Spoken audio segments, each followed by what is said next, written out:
yes, we're loaded. Aaron Jones, Russell Wilson, stopping by, Stefon Diggs. Live in Los Angeles, it's The Herd, wherever you may be and however you may be listening. Fox Sports Radio, iHeartRadio, FS1. Such a pleasure to be here today. Greg Cosell, 1 hour from now, too. He didn't play, but he has more great stuff on NFL games. He'll break down the Super Bowl, and it is just a pleasure to be here. Joy Taylor is joining me. Joy, I had a melatonin last night. I woke up this morning, I was still groggy. I slept 9 hours last night, and I literally was driving to work, and I'm like, did I pass the exit where I go here? Sometimes, I'm not into drugs, but I like melatonin. I may have to scale back on that, Joy. You gotta be careful with that stuff during the week. You're loading up on Red Bull. It's Super Bowl week. We got a lot of people to talk to. We do. Let me start with this new rule on the show. Our new rule on the show. If an athlete is aging, but he's not talking about retirement, then we are not going to talk about his retirement. Drew Brees, he talked about for a couple years his retirement. Brett Favre talked about his retirement forever.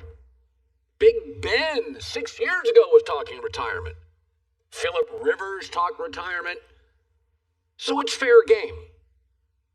Tom Brady is not only talking retirement. He was asked yesterday a question before a Super Bowl, and he said, I think we're going to be way better next year. Do we have the bite from Tom Brady? This is Tom Brady. When asked about a Super Bowl question, he pivots to next year. I want to improve and get better, and I think next year is going to be a lot better than this year. I feel like I'll be in a much better place mentally. I'm going to train a lot better this year. Physically, next year I'll be in a better place. So I know as soon as this game ends, we're on the next season. He's not quitting. Stop talking about it. Stop asking questions. If the player's not talking about it, they have no intention of it. I mean, you've known people in your life, your dad, your grandpa, your dad's friends, they're insurance agents, they're like 62, they're over it, they're going to sell their company. You know somebody's worked at a factory for years and they're counting down the clock, and Tom is headed to a Super Bowl, asked a question, and pivots to, we're going to be way better next year. I'm not going to talk about his retirement. Listen, it kind of sounds ridiculous, right? They're going to be better next year. Well, there's no question they are. Think about this. Number one, he had a new offense for the first time in 20 years with no training camp. Okay. Leonard Fournette got there right before the season. Antonio Brown got there right in the season. And Tristan Wirfs, with no preseason, was a rookie at right tackle. The schedule's much easier. Remember, they're a wild card team. They don't play a number one schedule. No Kansas City Chiefs, no Green Bay Packers, and they face the NFC East. And add this, every quarterback's better second year in a system. Here's another big break for the Buccaneers, is that Green Bay and Seattle are two of their big obstacles. We would admit that. Russell Wilson, Aaron Rodgers. Well, let's talk about Seattle. Oh, Matt Stafford's now in their division twice a year.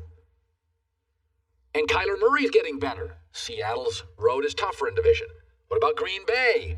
Oh, they have a number one schedule. Oh, by the way, they got a bad break. They face the NFC West. So they got to face Seattle, San Francisco, Arizona, and the Rams. And they also face the AFC North. Baltimore, Pittsburgh, Cleveland, and improving Cincinnati. So it's very likely that Tampa Bay will be a number one seed. And I think certainly this morning, all of you would acknowledge they're going to win the division. Carolina's still in a rebuild. Atlanta's kind of in a rebuild. And New Orleans has no Drew Brees, not sure who's going to be quarterback, and way the hell over the cap, so they're going to move pieces. Add the fact that Jason Light, the general manager for the Bucs, unlike Belichick, is a great draft weekend guy. He has hit home run after home run in the draft. Listen, I know all you Brady haters don't want to hear this, but he signed a 2-year deal, and they are a mile ahead of where we thought they would be. They're ahead of the plan. They're one of 4 rosters in the NFL, maybe 3. They don't have a hole. I looked at mock drafts last night on Tampa. Their first pick, it's a defensive lineman. Their defensive line's already amazing. That's just more icing on the carrot cake. It's like they don't need it. They're literally at a surplus of talent at key positions. They don't have a need. They just draft best dude available. And that is a luxury about 3 teams in the NFL have. Even the Colts' excellent roster, they got to get another receiver. And that's an excellent roster. Even the Chargers' excellent roster, they got to draft a left tackle. Even the Rams' excellent roster, they could use a speed receiver, and I'd go on the defensive line again. So I'm just not going to talk about retiring for players when they don't talk about it. Breeze did, Favre did, Ben does, so I do. Phillip Rivers does, so I do. Basketball players, Michael Jordan hinted at it, I will. LeBron's not, Brady's not, I'm not.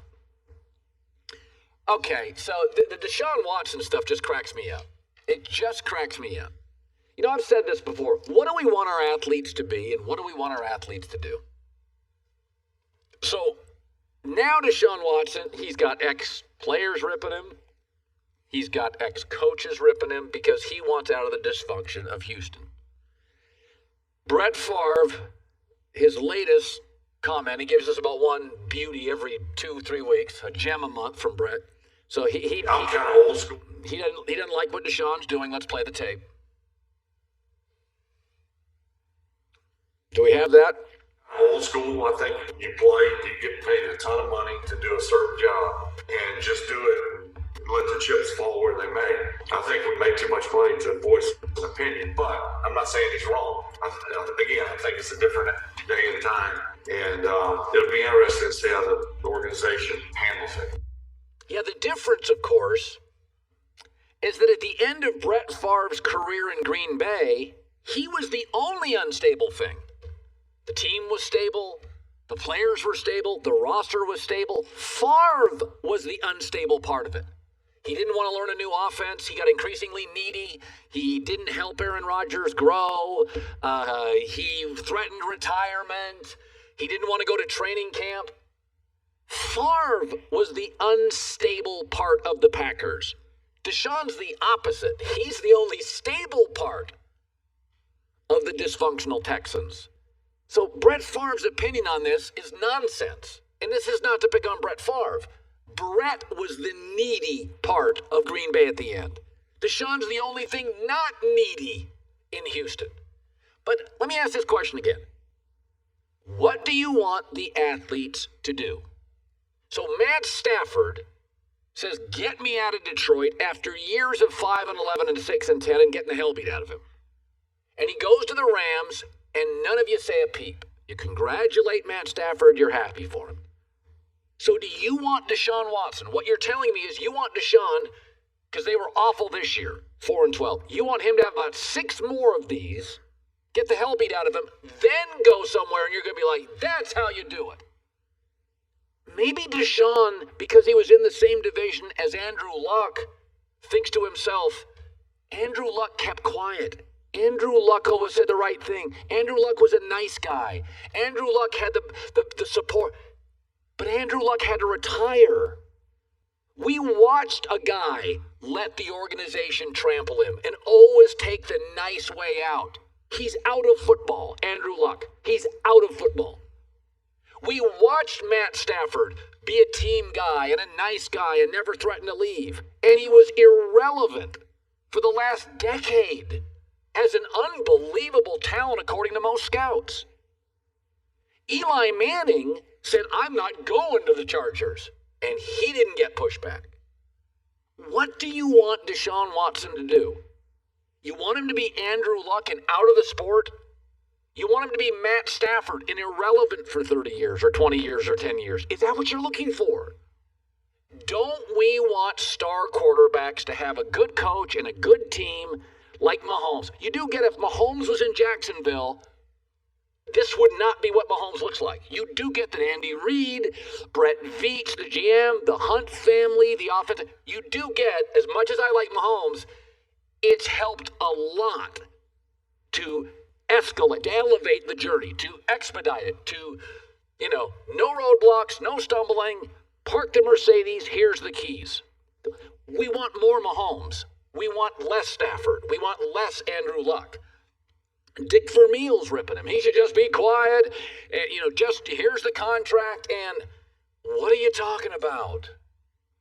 I ask this all the time. What do you want athletes to do? Did you want LeBron James to stay in Cleveland after 7 years and they couldn't get him an all-star? You didn't watch the Miami stuff?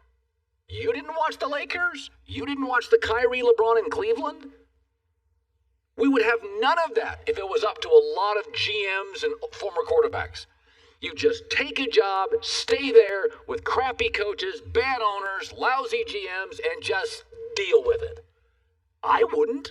Why do you think I've changed jobs? I wouldn't. Why should an athlete? I have a 35-year career. They get 10. But Deshaun has looked in division at Andrew Luck be the nice guy, and it ended his career. He watched Matt Stafford be the nice guy and become irrelevant for over a decade. He's like, give him credit for being observant. I want any part of that. And he didn't do what Eli did, which is, I'm not going there, so now he's trapped in a terrible marriage.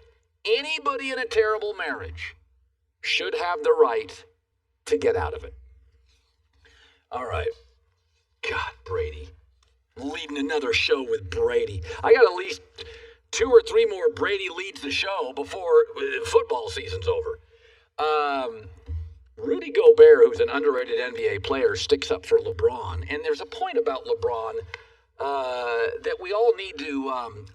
Joy and I have talked about this during the pandemic and during the crazy election.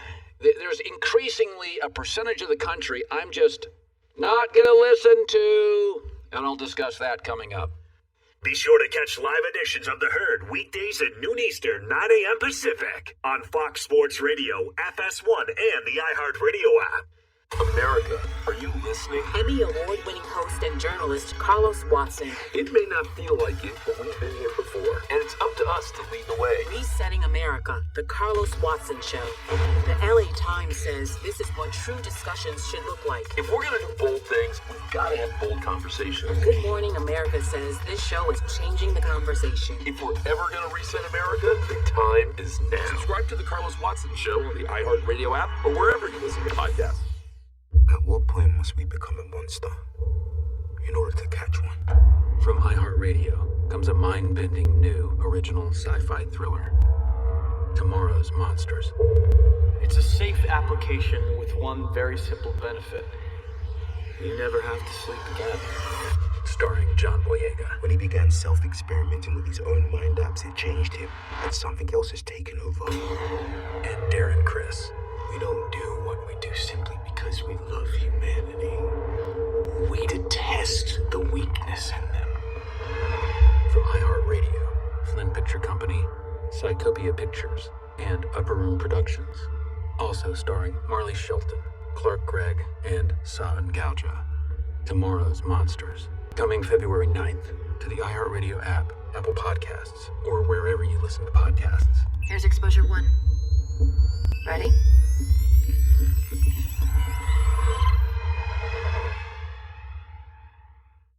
Little Things last night. That movie's getting a lot of criticism. The new Denzel movie? It's fine. It's not great. It's not terrible. It's a good movie. I sat there for 2 hours, watched it. I thought it was kind of interesting. It seems interesting. like a movie that's in your wheelhouse. I'm going to watch it. I haven't had a second Yeah, to. the acting's amazing. Everybody's great. But Rami Malek, I cannot take my eyes off him. The way he talks, his eyes, he's angular. Everything about him, I can't take my... You could turn the sound down and just watch Rami Malek. His mouth. He's like someone who's meant to be on screen. I can't take my eyes off him. And like I said yesterday on Twitter, I'm like, this guy I can't. Everybody's like, oh, he's not as good as Denzel. It's not as good an argument. He's fascinating. He was amazing in Queen. He was unbelievable. I don't remember an actor that has entered Bohemian Rhapsody, not Queen. Queen, the movie about Queen. That has fascinated me as much as him in 20 years. I'm fascinated by him. His angular, the way it talks, everything is just different. He's very compelling. He's from the Valley. He's from out here. Yes, he's from out here in the Valley. So Rudy Gobert's a really good player for the Utah Jazz. Actually, probably the most underrated player in the league. He's a great player, great defensive player. He's tall. he's the ultimate rim stopper in the NBA, he and Giannis. And he was talking about LeBron James. And he said, listen, I don't let criticism get to me. He said, LeBron James is the most criticized player of our generation, and look what he's accomplished. And so he's saying, listen, if you can criticize LeBron James, of course people are going to criticize me. And it's funny about that because, I've come to a point, and over the last 6 months, I have changed. Over the last 6 months, 50 million Americans thought COVID was a hoax, and 50 million Americans thought we had widespread voter fraud. I'm not going to argue with those people. There's a quarter of the country to a fifth of the country. I'm not interested in your opinion. Argue amongst yourselves. There was not widespread voter fraud. There's no hoax. I have a friend now, a dear friend, struggling with COVID. I'm not interested in arguing with you on social media. Talk amongst yourselves. If you don't get LeBron at this point, I'm not interested in your opinion. He's the best player. He's the most mature. He's the most mentally strong. He elevates everything. Michael Jordan couldn't win games with a second franchise. LeBron's winning titles with a third. He's more philanthropic than Michael. He's a better ball handler than Michael. He's a better passer than Michael. He's physically stronger than Michael. He's lasted longer than Michael. You can argue about who's better, but if you don't get him, I'm not interested. I mean, you got people that in America that think it was a hoax. My thing is, go ahead, think that. I'm not going to argue. Argue amongst your idiot friends. I'm not interested in it. And it's like, if you want to beat up LeBron for the decision, it was 10 or 11 years ago. Live through the rearview mirror. If you want to beat him up for his comments about China, folks, it's a $2 billion business in China for the NBA. GMs got in trouble. The commissioner got in trouble. Coaches got in trouble. Everybody was walking on eggshells. LeBron doesn't think China's better than us. You want to nitpick. Here's what I find tedious. Arguing with people not worth arguing with and nitpicking superstars. I find it tedious. If you don't get LeBron and what he's done, argue amongst yourselves. Joy Taylor with the news. No. Turn on the news. This is the Herdline News. We're calling China. It's like, this real, of all his accomplishments, that sentence is really everything. Okay. And by the way, go be miserable on your own time. Just don't take up my space. If you want to yell and scream about that, go be miserable. Well, we don't see it anymore because we have the quality filter on. So yeah, I don't. But it's you're like literally yelling at clouds. Go ahead, yell at yourself, yell at clouds, yell at your friends. If you see his career defined by a press conference where he gave $1 million check to a Boys and Girls Club and a comment over China where even the commissioner got in trouble, everybody was walking on eggshells, then knock yourself out. But it's like the hoax people. It's like the voter fraud people. I'm not interested. I'm not interested in engaging with you. No, Leave me out of it. I've also stopped arguing with those people. The Eagles are headed towards a quarterback competition between Carson Wentz and Jalen Hurts next season. But Wentz is not interested in that. He would reportedly prefer to start fresh with another team in 2021. However, the Eagles are not looking to trade him right now. Teams have begun calling about Wentz. And Philly is listening, but they will not move unless they get the right offer. Apparently, they want a first-round pick, which I don't know what team wouldn't offer a first-round pick for Carson Wentz. You get one, sure. I would imagine you would get more than a first-round pick for Carson Wentz. How about Carson Wentz just saying this? Listen, the minute you drafted Jalen Hurts and he looks pretty good, you got a quarterback, so let me go. I mean, if Jalen Hurts wasn't there, then you could be like, okay, I got a new coach. But in the end, among the other things, you drafted a quarterback. He played. He was pretty good. And you benched me. Yeah, so like I'm out. I get it. I don't get what's going on in Philadelphia. Maybe I'm missing it. I'm not seeing the forest through the trees here. Have you ever had somebody in your life that you thought was really upstanding and ethical, and then in one instant you're like, oh, they're awful? Yeah. You've had that? Yeah. Philadelphia, for the last 7 years, I've been protecting them. I think they're well run. And in the last month and a half, I'm like, oh, they're a complete tire fire. My bad. Yeah. Like, I think Doug Peterson deserves a lot of credit for that because it seems like he was great makeup for what was going on there. He held it together. After you read the stories on Lurie and Howie Roseman, I Yeah. got nothing against them, but I had no idea it was this maze of power struggles. I mean, I'm not saying he was perfect, but as soon as they fired him, it was like everything just started to unravel. And now you have a quarterback controversy or a quarterback competition, whatever you want to call it. This is a bad situation. Now, this getting out, again, why does something get out? Somebody wants it out. Wentz doesn't want to be there. Yeah. You have Jalen Hurts. You benched Carson Wentz for Jalen Hurts. Jalen Hurts isn't going anywhere. I just think it's a disaster of the situation. I don't know why they wouldn't. Obviously, you want to get fair value, or you're not going to get exact value, but you have Jalen Hurts. Develop him. Let Carson Wentz start fresh somewhere else. By the way, he has a $34.7 million cap hit next season, which is fifth highest amongst quarterbacks. He's missed 13 games to injury. It might not be the worst situation to just move on. You have a new head coach. Start fresh. Especially if he's talking about getting traded. So Patrick Mahomes is already being compared to Tom Brady and has a lot of pressure on him to win this Super Bowl in order to keep pace with Brady's career. But Mahomes is only focusing on the game, not what this would mean for his legacy. You have to kind of focus on, for me, I'm trying to find a way to repeat, find a way to win a second championship, and find a way to do whatever I can to win with this team. But you don't get these opportunities every single year in the NFL to be in the Super Bowl and to be in these games. And then once the end of your career is done, then you can look at those things and see kind of where those moments were in your career where you could have had something or that you executed and you did go out there and achieve your dreams.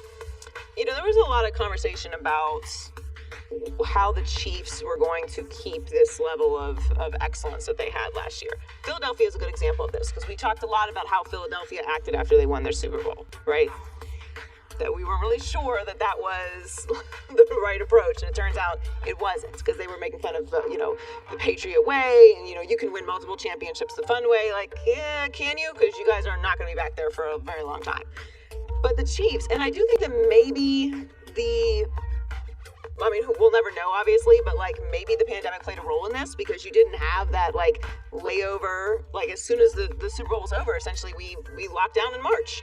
So you didn't have that summer to go have fun and celebrate. It was just okay, now we're locked down again. And maybe that ended up being a blessing in disguise. Not that I think the Chiefs were going to unravel, but it's an added extra focus. No, I think it's. Listen, you and I have talked about this, whereas you're single and I got a bunch of kids and stuff, and we've lived different lives that way, but the pandemic, for me, made our family closer. Right. So, and for you, you've had some life alterations in it, many you've laughed about, but the pandemic landed differently for different people, and I think the argument can be made for a young, talented team, it kept you at home and out of bars and restaurants. Yeah, there's nothing else to do but work out.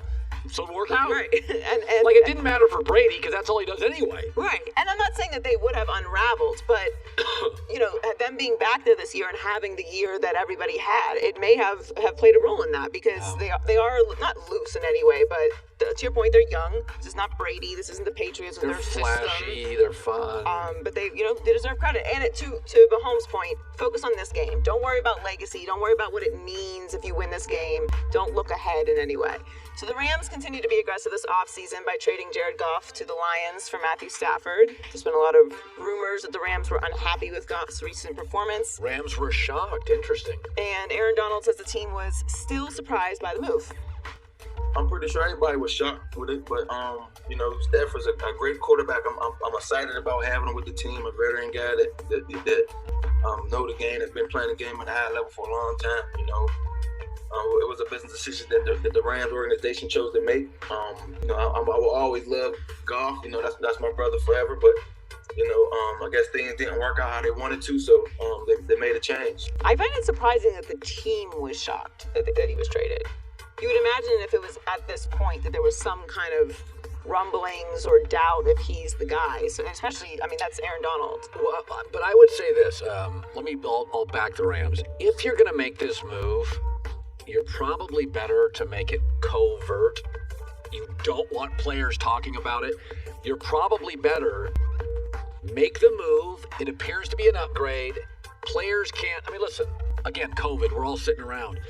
Last thing you want is that thing to get out for 6 days and players start defending Goff. Right.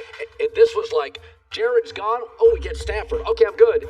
There's been no controversy around it. No, I agree. I like the way that they handled it and that they're not, bashing Goff on the way out. Remember when Peyton Manning went to Denver? This is really interesting, Joy. So Tebow was wildly popular there. We knew he wasn't any good, but he was wildly popular. Elway went and got the one guy on the market you could get. And everyone would be quiet about it. Literally, Joy, they got Peyton, and it was like, well, yeah, obviously.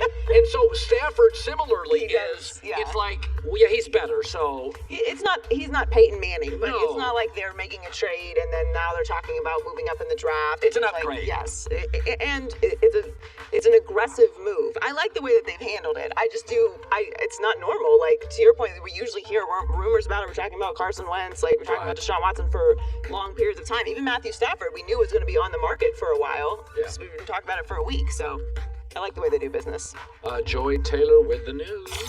Well, that's the news. And thanks for stopping by. The Herd Line News. So I saw a story yesterday. NFL merchandise came out. Brady's number one in the NFL. So Tampa's the number one market for him selling merchandise.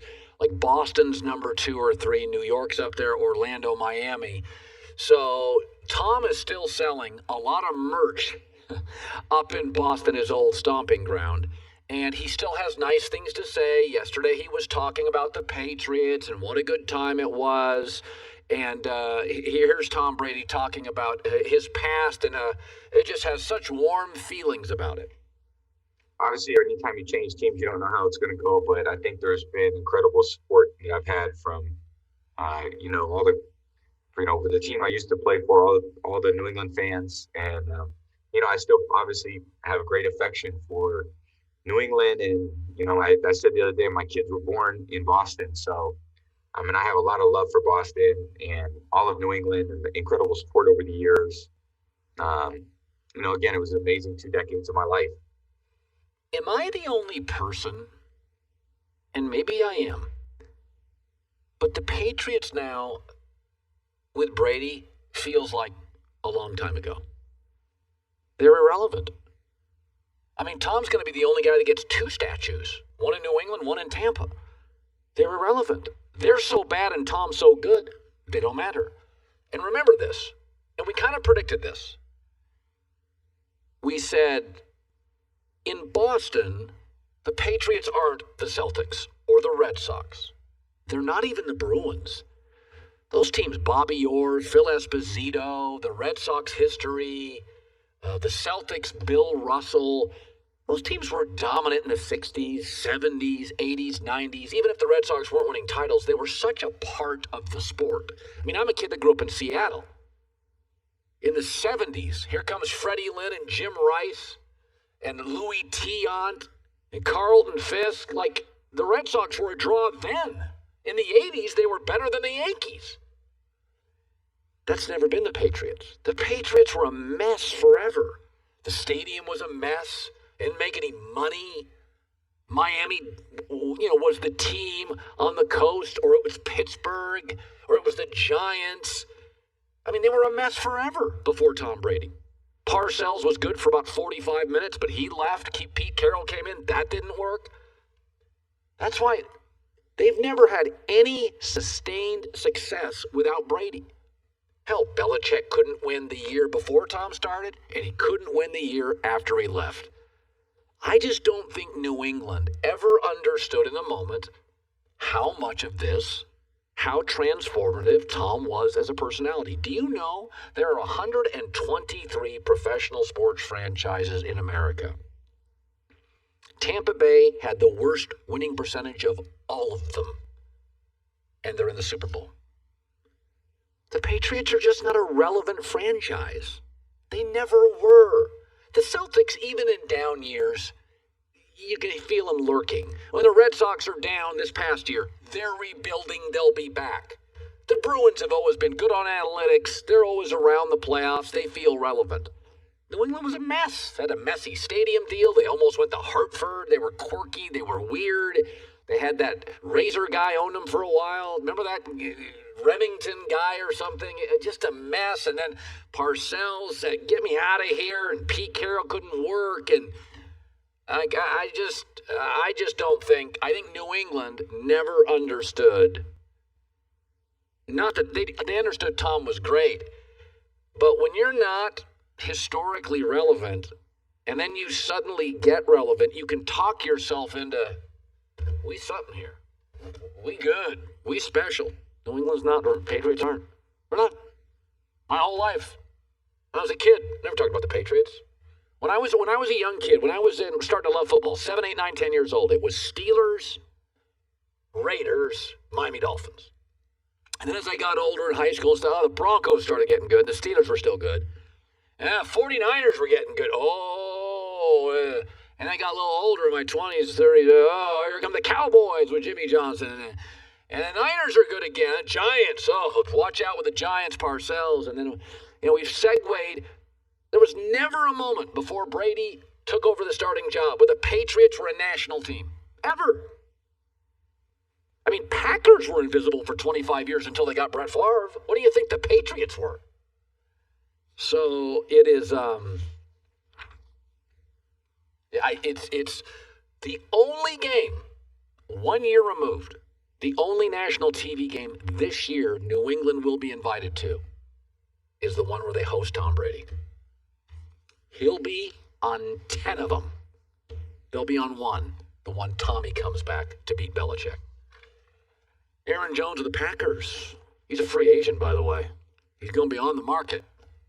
Joins us next. Be sure to catch live editions of The Herd weekdays at noon Eastern, 9 a.m. Pacific.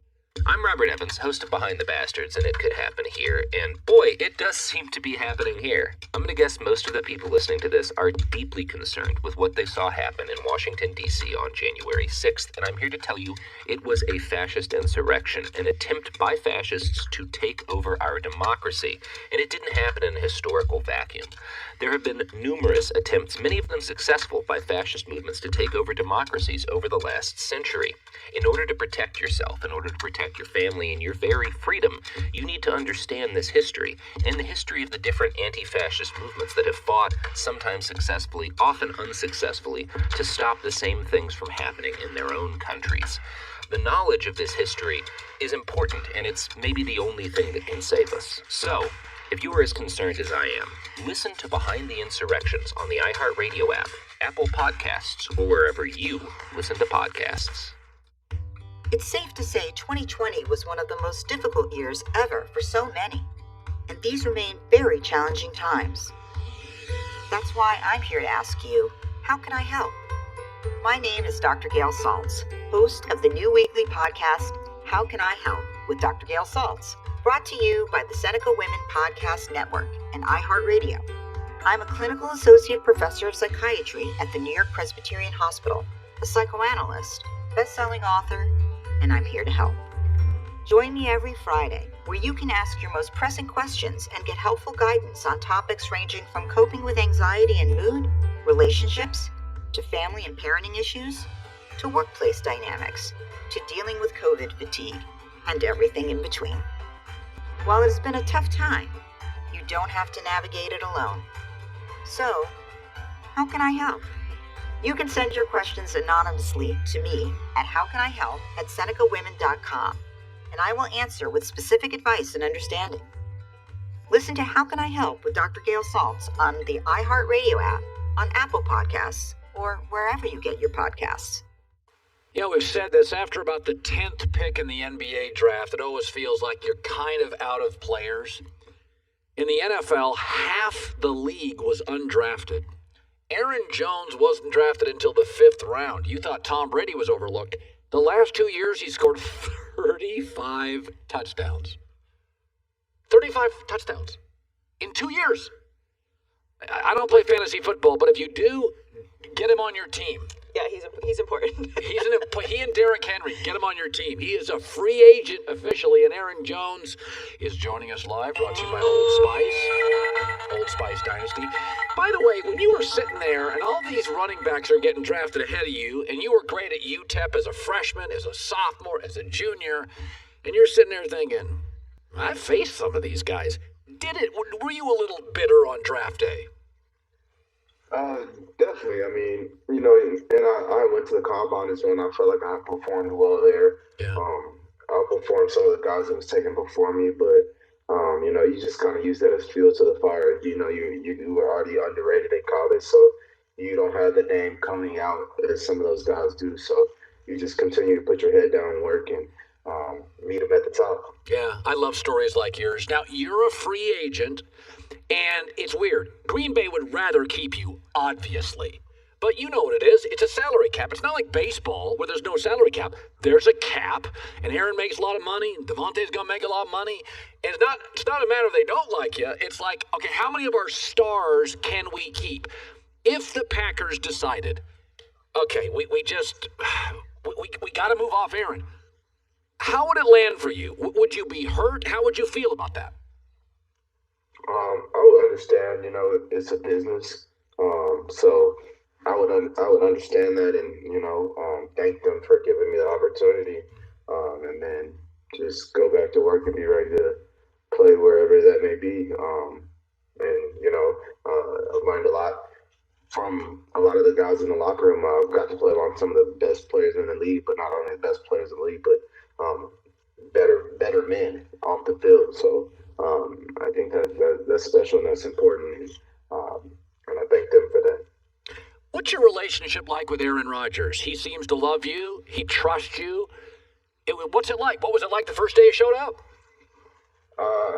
It was like, wow, this is Aaron Rodgers. I'm in the same locker room as him. But it was a lot of fun. He's helped me become the player that I am today. Just helping me develop as a receiver, even on just different plays like in protection, just studying different things like that. And so it's the things behind the scenes that nobody gets to see, where he helps you out. And like I said, I can't thank him enough for helping me become the player that I am. Listen, it stinks to lose a playoff game, but it happens. It's the reality of it. You're playing good teams. I mean, Drew Brees lost. Big Ben lost. It happens. I mean, Lamar Jackson's lost. A couple years ago, Mahomes lost in New England. It happens. You lose. With your loss, there was some controversy about you guys didn't go for it late in the game with a couple minutes left. And it's a play call. It happens. Were you, though, as a player, a little bit surprised because you're kind of known as an offensive team more than a defensive team? Were you sitting there thinking, wow, okay, all right, we're going to go for a field goal? Were you surprised at all? I was surprised. All season we had went for it on fourth down once we got probably past the plus 35 or plus 40. But I don't disagree with the call because it gave us a chance to stay in the game and gave us a chance to win and just put on our defense. But at the end of the day, no, I don't disagree with the call, but I was a little surprised. Okay, when the Packers drafted Jordan Love, Aaron was honest about it. It's kind of fuel to the fire. It's like, you think I'm done? I'm going to show you I'm not done. The Packers went out in the second round, and they drafted a running back, A.J. Dillon. Was a little bit of you thinking, oh, you got to move off me already. Oh, you got to bring another running back in second round. Did you at least think about that? Not so much move off of me right then, but for the future, maybe. And it was caught by surprise a little bit, after the year I had just had. I didn't think we were going to draft a running back in the second round, but at the same time, AJ didn't control where he went or where he got drafted. So that's my little brother. I'm glad that he got the chance to work with him, and probably, he's going to be a great player. Listen, you played college at El Paso, which is not a huge town. You played in Green Bay in the NFL. Be honest with me. Was it a little culture shock when you went to Green Bay? I mean, it's small. There's one hotel the players stay at. The stadium's right in the middle of a neighborhood. What's it like to live in Green Bay as a pro athlete? I wasn't a culture shock. My parents were military, so I moved around a lot as a child and got to experience that, so I know how to adapt to different things quickly. But it is a small town. It helps you focus, though. And you're there for football. That's your job. So it does help in that sense. And then the Packer fans, it's like a religion there, and I love it. I mean, they're tailgating. It's like I say, it's the closest you'll get to a college football atmosphere, but on steroids in a way. So yeah, it's pretty cool. Hey, listen, if the Packers move off you, and they don't want to, we all know that. They want to keep you, but that may be a financial decision. That's why they, as you said, draft A.J. Dillon. It's just the way the NFL works. If you had to go somewhere, is there a style, a team, an environment? I mean, you're a pro athlete. Tom Brady looked around and said, oh, I like Tampa. They got a bunch of good receivers. You'd probably want to go to a team with a good offensive line. Is there a part of the country you'd want to go, a team or an offense you'd like? No, I haven't really thought about that. Just the season just ended, so I took a step back and decompressed, but really haven't thought about that. But I do play for Team Old Spice. There you go, Old Spice. Get it up there, Team Old Spice. Well, good luck to you. You had a great year, 35 touchdowns in the last 2 years. You got injured on that fumble. How are you physically this morning? How are you? I'm doing a lot better. Still a little sore, but getting through it. Just let my body heal back up, and then gonna get back to work. But I'm all right. I'll be good. Just gonna add fuel to the fire and make me hungry, and I'll be back 10 times better. So I'm excited for next year, and it's gonna be a good one. Thanks, buddy. Appreciate you coming on the show. Aaron Jones, Green Bay Packers. Put him on your fantasy team. Old Spice, 35 touchdowns in 2 years. Thanks, man. Yes, sir. Thank you. You bet. So I saw this. So yesterday was one of those recruiting days, and I don't talk about recruiting because most people don't care about it. I love it. I sat there on websites all day yesterday. So Alabama, highest rated college football recruiting class of all time. So I have decided that 2021 is the year of the old guy. 43-year-old Tom Brady in the Super Bowl. 68-year-old Bruce Arians coaching against 62-year-old Andy Reid. Nick Saban's 69. He just had the best team he's ever had and the best recruiting class ever. LeBron is 36. NBA years, that's like 55 for us. Best player, best team easily. The Beatles were the #1 selling rock band in America last year. And Joe Biden is the oldest president ever elected. None of them are new, none of them are cool, none of them are lit, none of them are fresh. But never forget that longevity is part of great, and sustained success is part of great. The Bachelor is in its 25th season. Survivor is in season 40. They are 2 of the top shows. Everybody's trying to be new and hip and cool and lit, and it's the year of the old guy. What makes great isn't a moment. What makes great isn't a game. What makes great isn't a season. What makes great? Habits. Do you have winning, successful habits? Do you get up early? Do you underpromise? Do you overdeliver? Are you focused? Are you committed? Do you take care of your mind? Do you take care of your body? Everybody's trying to tell me how cool they are. Cool doesn't last because there's something cooler every 15 minutes. Traits last. And Nick Saban's got a lot of winning traits. 69, had his best team ever, had the best recruiting class ever. He's almost 70. It's insane. Cremo Barber Grade products designed to soothe and relieve that beard itch. I use it every morning. Amazon has it. So does CremoCompany.com. CREMO. Their stuff is really good. Greg Cosell breaking down the Super Bowl next. Want more Herd? The Herd streams 24 hours a day, 7 days a week within the iHeartRadio app. Search Herd to listen live or on demand whenever you like.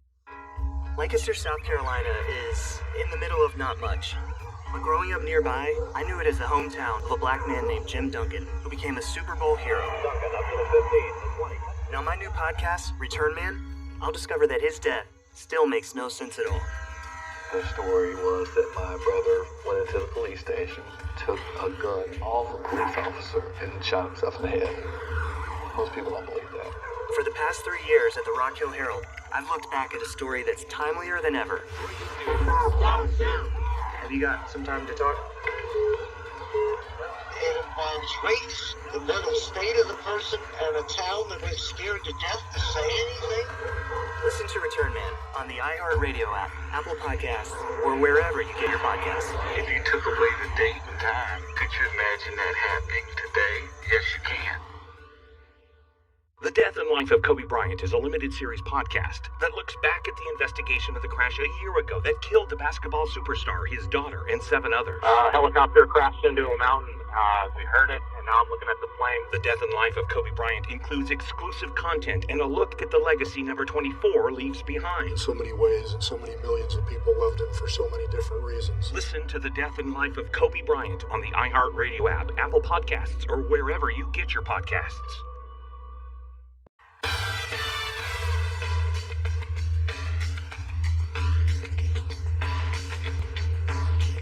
This is The Herd, wherever you may be and however you may be listening. Fox Sports Radio, iHeart Radio, FS1. Greg Cosell, 41 years NFL Films, joining us in a few minutes to break down the Super Bowl. Russell Wilson's here today. He'll be stopping by. Joy Taylor's joining me. Joy, how are things? Great. Very excited for Sunday. Are you going to watch it with a bunch of people or what? No. Same here. COVID, so. But I don't really enjoy watching the Super Bowl with a lot of people. I hate sports bars. I like sports bars. I miss bars a lot. But I like lounges. Lounges are definitely better. But I'm a dive bar girl. So you like dive bars? Yeah. I like very, I mean, I like lounges also, but like I do miss a nice like dive bar where like the floor's a little sticky and like there's the same guy that's in there every single day. You like those There's, places? They have a lot of those mints. Like rural Florida. Well, I grew up in Pittsburgh, so like there's not that I grew up going to bars, but like. But that's what you like. My aunts owned a biker bar, and like Your you know, aunt it's like did? in my blood. Your aunt owned a biker bar. The hell? There's so many things about you that are fascinating. You know, I keep the stories. Keep the stories close to the chest. That's funny. That's funny. Your aunt. We'll talk about it another time. God, we will. That's fantastic. So I saw this story this morning. Greg Doyle's a writer, very good sports writer in Indianapolis, for the Indianapolis Star. And he was talking about the Colts quarterback search and how he's disgusted with this story about Andrew Luck coming from a friend of a friend and a text and a guy. He's like, it's disgusting. And I don't know what's going to happen. Maybe it's Matt Ryan. He was just disgusted with the whole thing. And let me just say this about Andrew Luck. I loved Andrew Luck. I loved him. I take pride in the fact that after his freshman year at Stanford, I said, there's a kid at Stanford. I think he's the best quarterback prospect since Elway. And then in the middle of his second year, I'm like, this kid's unbelievable. And then he came back an extra year. And just the way he came back, he didn't have a press conference.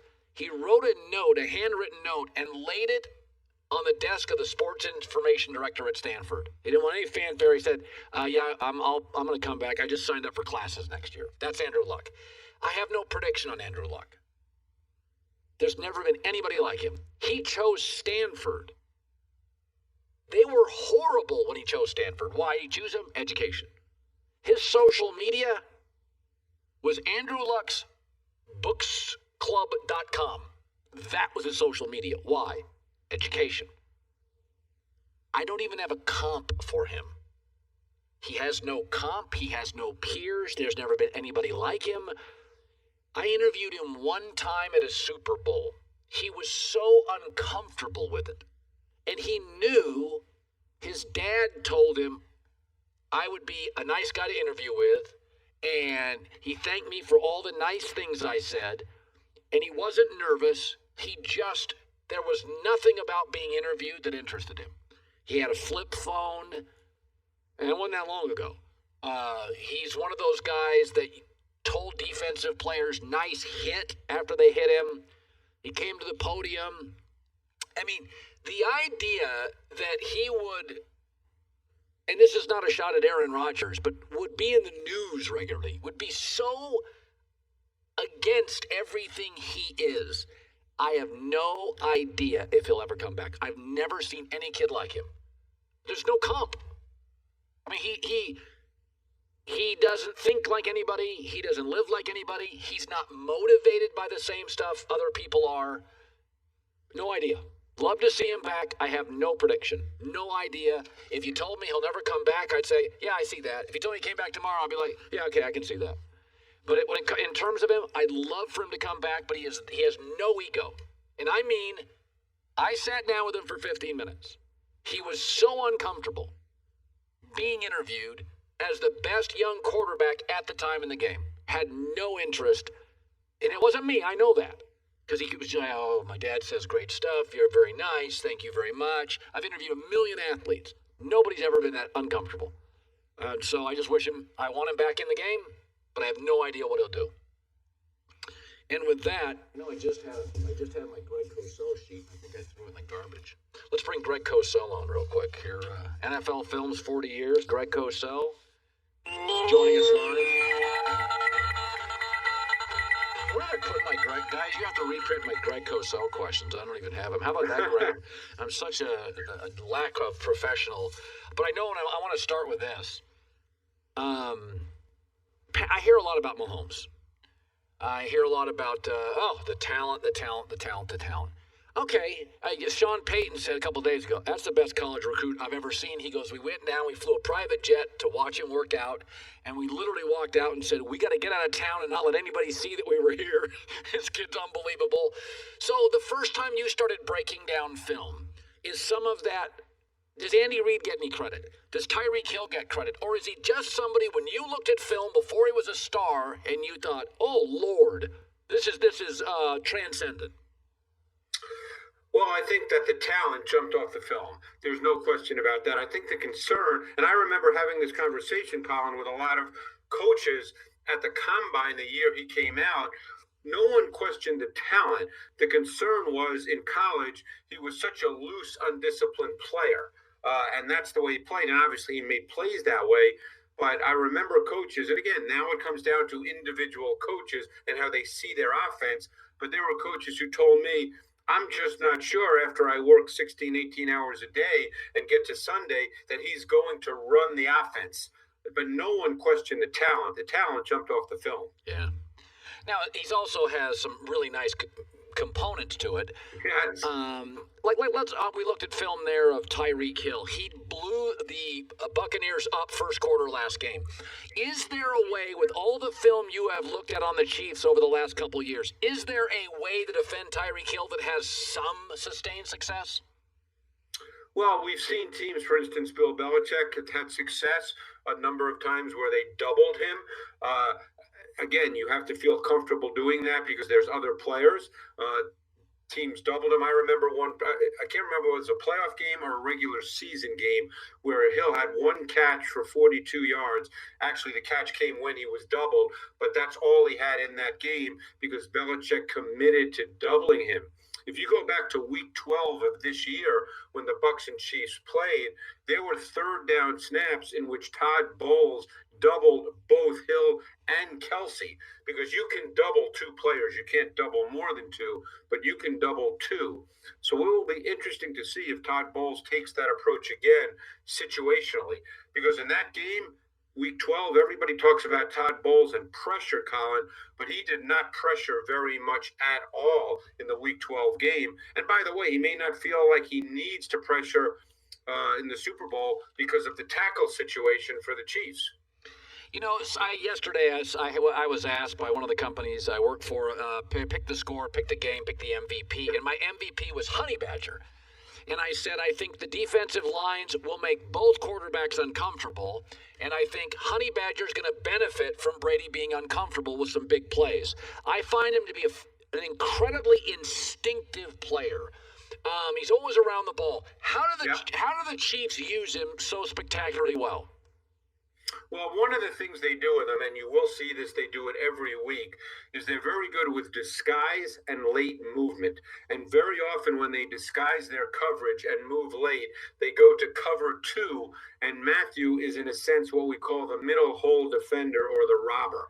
Normally we see linebackers in that role as they retreat from the line of scrimmage. but they use Matthew, and he can come from any number of different places due to the disguise, but they use him as essentially the middle hole defender. And you're right, he's very aware, he's very instinctive, and that's a cover two out of that disguised looks, out of many disguised looks, is a foundational coverage that the Chiefs will play, and they'll play it quite a bit. We all know Aaron Donald's great. Often Fletcher Cox's name is conjoined with his, these interior defensive linemen. But I watched Chris Jones the last 2 weeks, and I'm not sure he's that far behind anybody.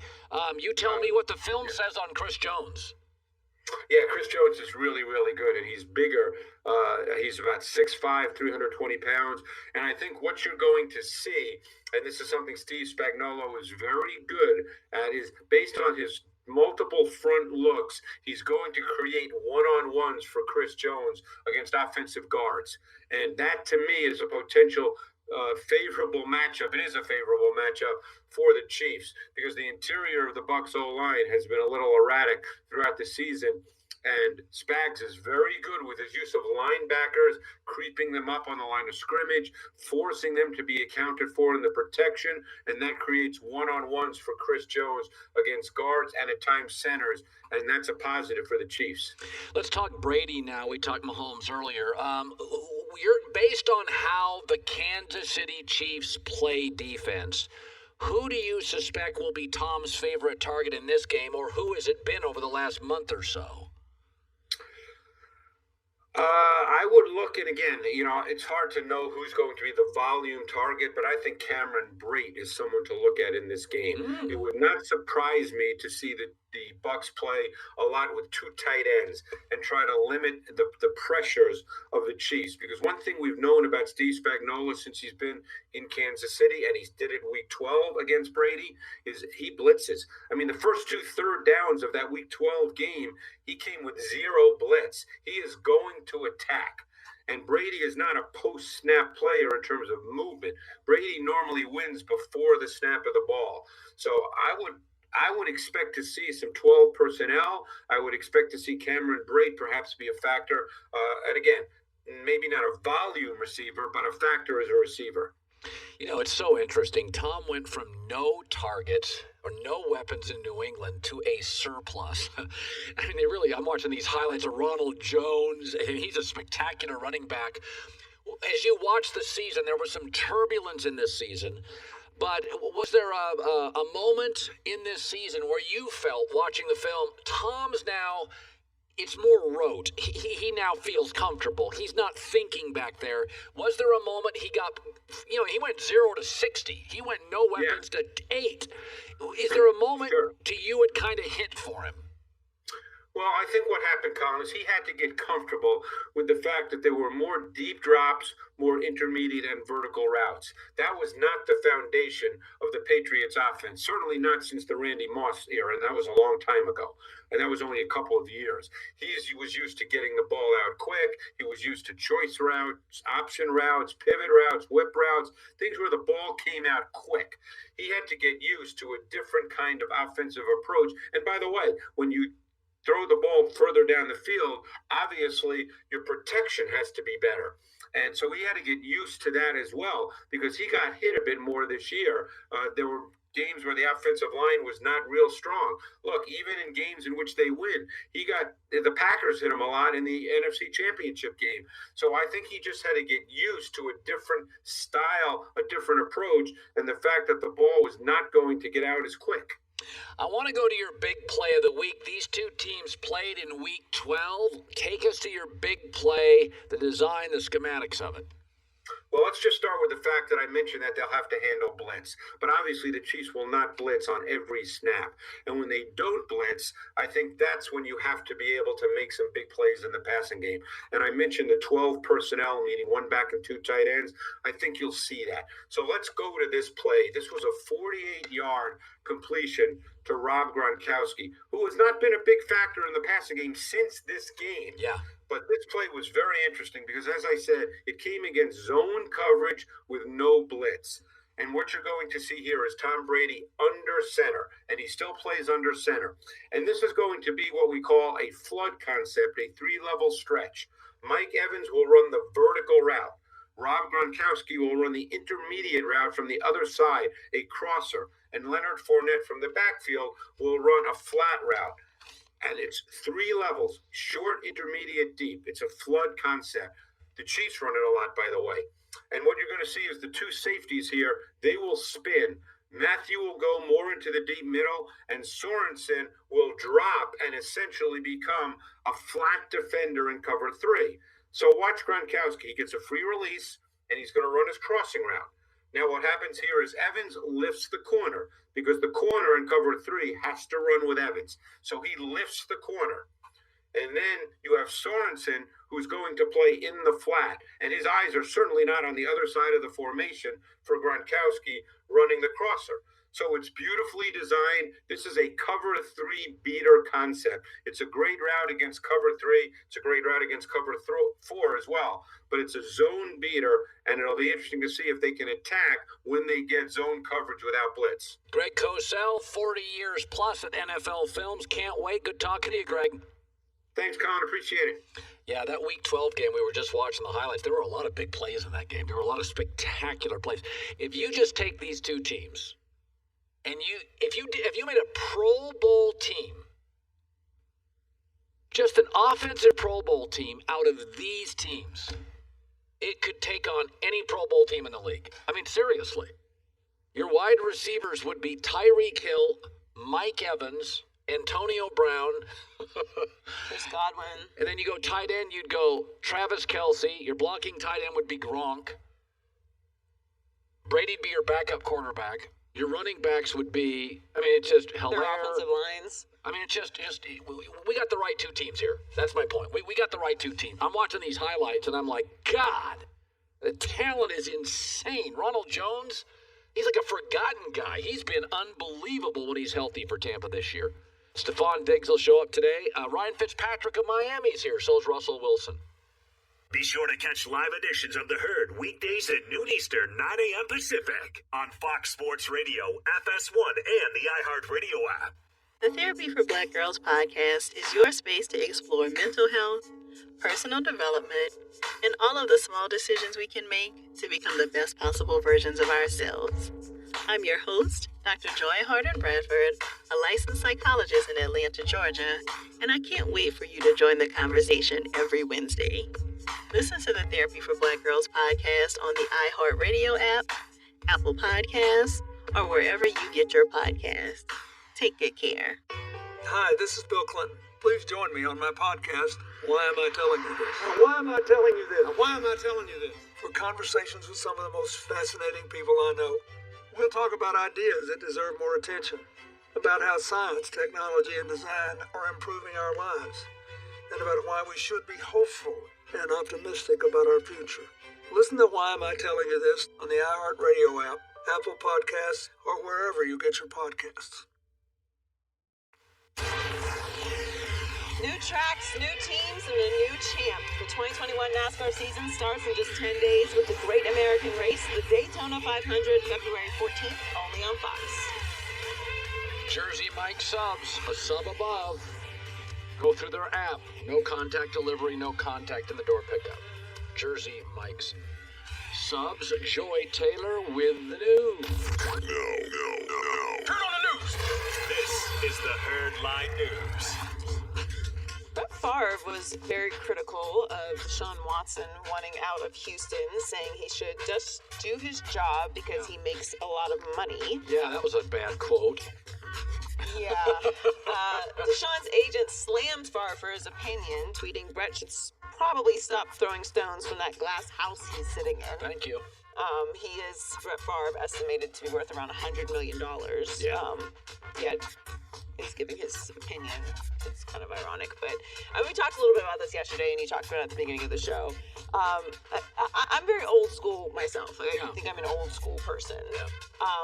But Brett Favre did his own version of this. Like, he didn't force his way out of anything or ask for a trade, but everybody asserts their power and leverage whenever they have the opportunity to. That's part of being great at something, you then get into a position to make decisions for your career. Now, obviously, he signed a contract, but it's overwhelming support for Deshaun Watson. What do you expect him to do?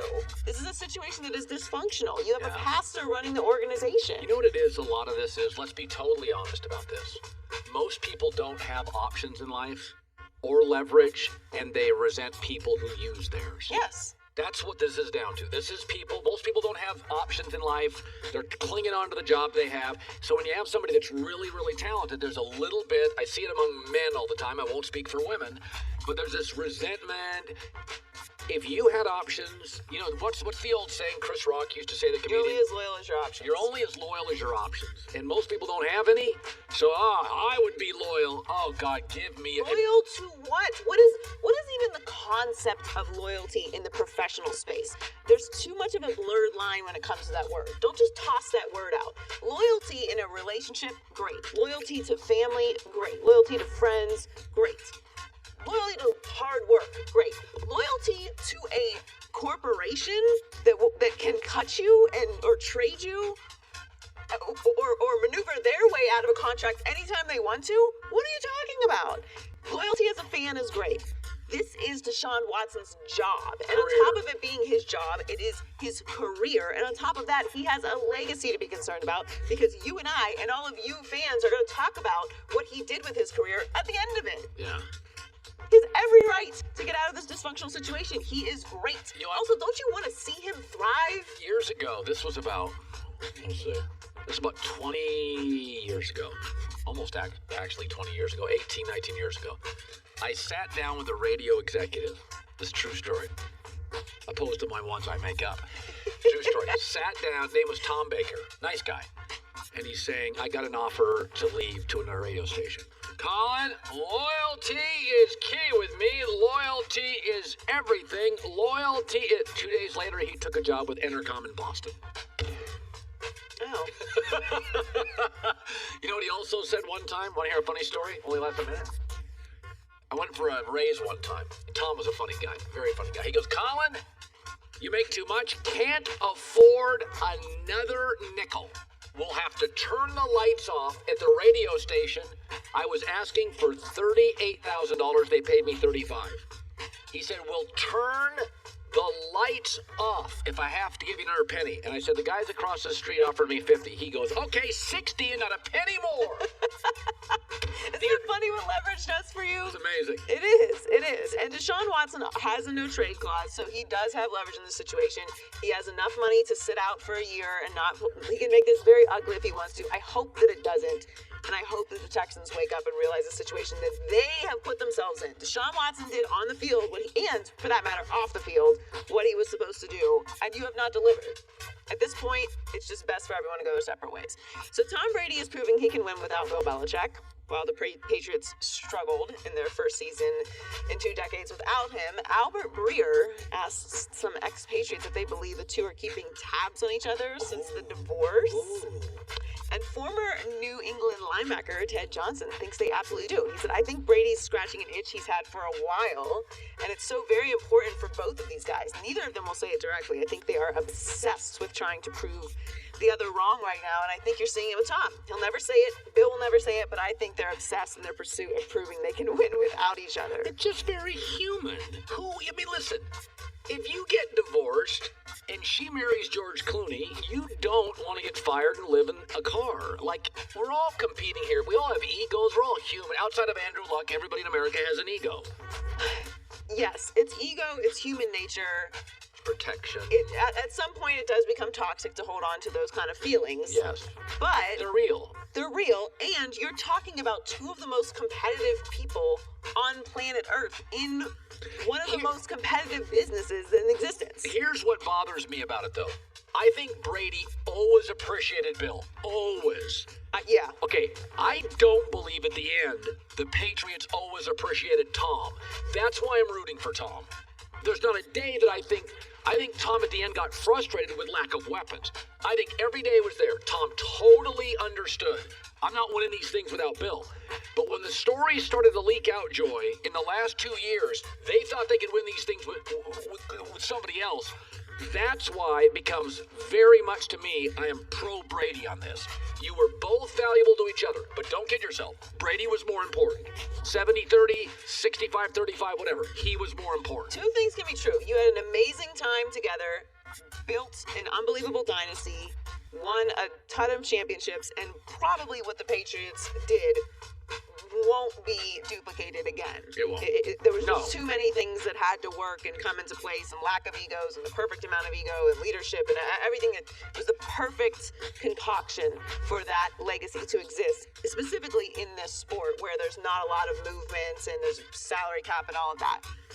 But I'm with you. Like, at the end of the day, the guys in the field are the ones doing it. You can draw up the perfect game plan. If the players don't perform at the level that they need to, you're going to lose that. Now, there does become, if it's so dysfunctional, like even Deshaun Watson can't win.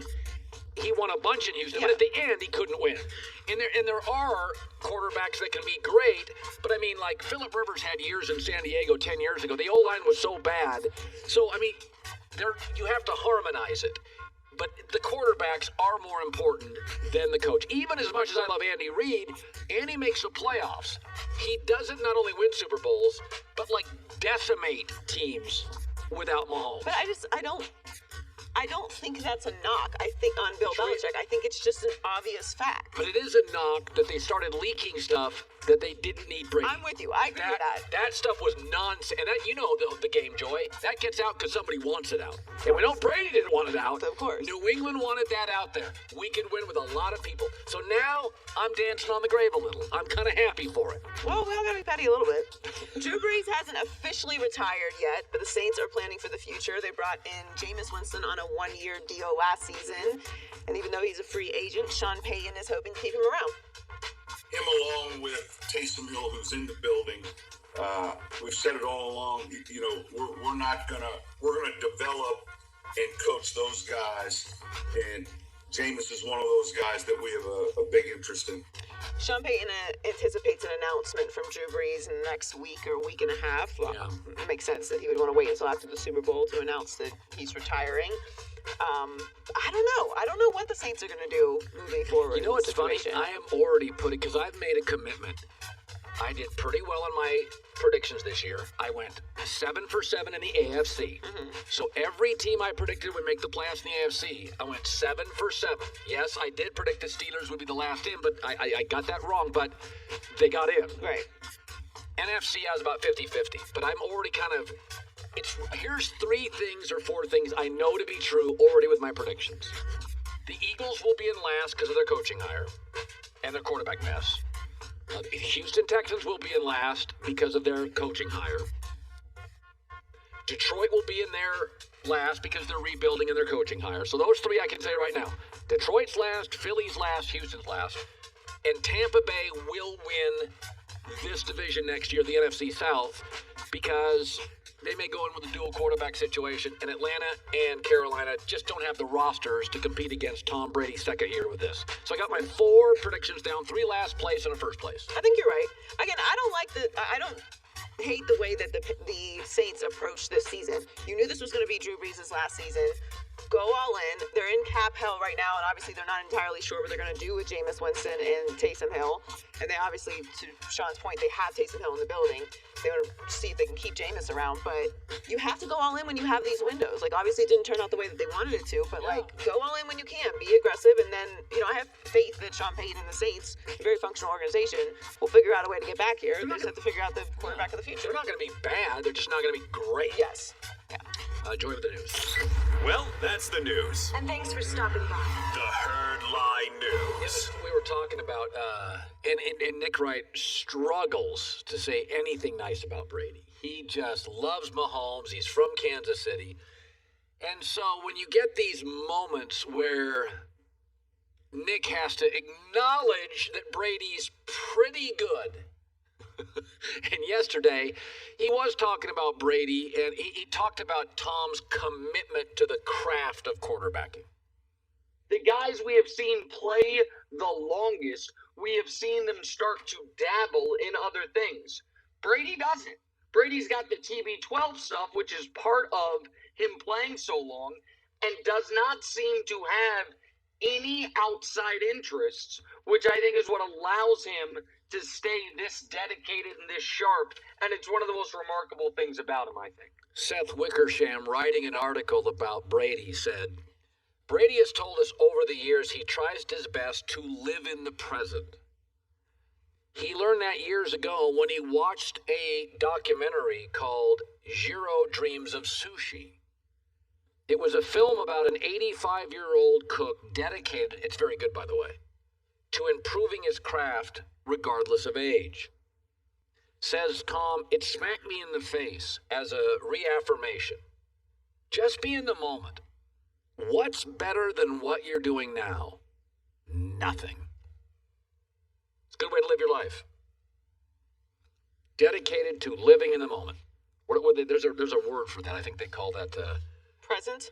Yeah, intentional living, present living. Be here now. I'm not great at it, so it's... But it's, Tom's watching the same documentaries we are. He's just taking something out of it. I mean, he's, listen, there's, it's funny about this. People, over the course of our careers, we go speak to high schools and colleges and broadcasters. And, kids will say, I want to be a sportscaster. And I'm always like, well, what kind? Joe Buck. First question, always. Yeah. Just like saying, I want to be a doctor. Well, you want to be a general practitioner, a baby doctor, a brain surgeon? And I'm like, what kind of sportscaster? Because Joe Buck is great at that, and I do a good job at this, and we do. And so I always say, you got to stay focused in. You can't be, I want to be live on the field. I want to do opinion. Then you're just a bunch of B at everything. Go be an A at something. Jack of all trades or master of one. Go master something. I tell my daughter that all the time. Be great at something. People just come up to you all day and thank you. But you can be a web designer and a poet and a barista, and being great at something's hard, and that's a good life too. I'm not, people always say it's not about the destination, it's the journey. But the journey's really fun when your destination is clear. Then it's a really fun journey too. You find something, you're great at it, you hone it, you sharpen it, and I think Tom's done that really well. This is what I do. I'm good at it. I'm just going to go deeper and deeper, not wider in my life. I'm going to go deeper and deeper to something I deeply love. My wife, my football, my kids. Now, people always say they want to be successful. What do you want to be successful at? Yes. There you go. Stefon Diggs around the corner, Russell Wilson too, and Ryan Fitzpatrick of Joy's Dolphins is stopping by. He's a Harvard guy. We got to be on our toes, okay? Be sure to catch live editions of The Herd weekdays at noon Eastern, 9 a.m. Pacific. Hey, what's up, everybody? It's me, three-time Pro Bowler LeVar Arrington, and I couldn't be more excited to announce a new podcast called Up On Game. What is Up On Game, you ask? Along with my fellow Pro Bowler, the man, long hair, Mr. Prince Charming himself, TJ Hushmanzada, and Stretch Armstrong, Super Bowl champion. Yep, that's right.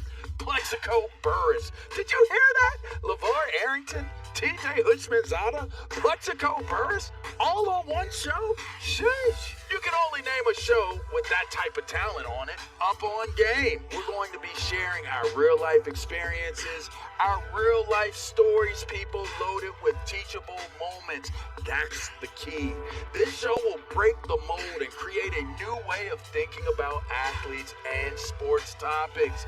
Listen to Up On Game with me, LeVar Arrington, TJ Hushmanzada, and Plexico Burris on the iHeartRadio app, Apple Podcasts, or wherever you get your podcast from. Tune in, people! Okay, let's go. So we're supposed to be sticking to the script, but we ain't, because that's just not what we do. It's your girl Tam Bam, y'all, and it's AJ Hey, and we're giving a whole bunch of good bad advice and a lot of bad great advice. We're trying to teach you how to say when, how, and how much, y'all. Yes, sir. Now, that doesn't always have to apply to your sex life, ladies. It can absolutely apply to your career. Unless your sex life is your career, then it's interchangeable. We're talking about a whole lot of sex. I love the sex. Hey, and a bunch of money. We love the money and relationships. We're gonna work on that. So listen to our new show, We Talk Back, every Thursday on the iHeartRadio app, Apple Podcasts, or wherever you get your podcasts. Stefon Diggs scheduled to join us. Russell Wilson last hour and Ryan Fitzpatrick. Joy and I are normally, the way it works, normally we are at the Super Bowl, but our network doesn't have it. And these days, with all the COVID and so forth and so on, you don't go places you don't absolutely have to be. And so we're going to stay here this week.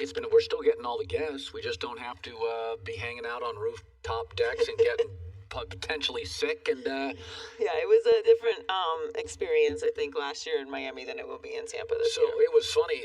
I remember the last time there was a Super Bowl in Tampa. I remember it so well because I had worked in Tampa, and then I left Tampa, and then so I knew the city a little bit, and they had another Super Bowl. So I go there.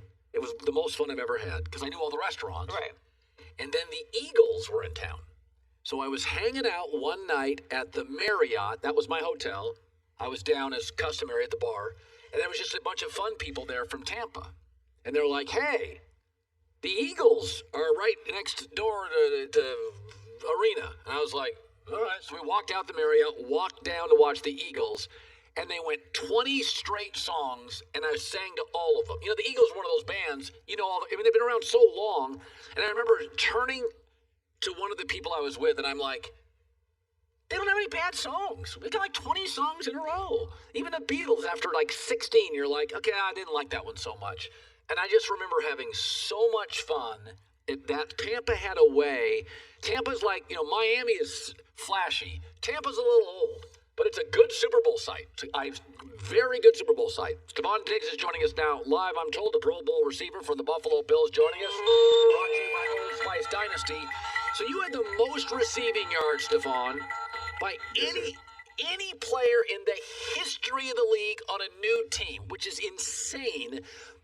When did you know this is going to work? Like, this is going to be good. When did you know that? No, that's tough. Like the first in training camp, you kind of like got off to a slow start. Like I had like a little injury. I had injured my back a little bit. I missed a couple of days, and I kind of got the ball rolling like a little late. And going into week one, we played the Jets, so kind of learning your quarterback and learning the nuances of new offenses. And it's like, how it is. It can be a learning curve. But around like game 3, game 4 is when I was like this. Josh Allen is the real deal. Like, I don't know what I need to do, but I need to get my stuff in order because he's the real deal. Like, and I need to come ready to play. So I kind of just start, watching a little bit more tape, spending more time with him, and getting to know him. I feel like made for a great relationship the more I got to know him, man. That's when I really knew. Well, I've been supporting Deshaun Watson all week, and I say, listen, players' careers are very short. I can do this talk radio thing forever, but your guy's career is 7-8 years. So you were outspoken. You said, listen, man, I've done it here. I've been good to you. You've been good to me. I want out.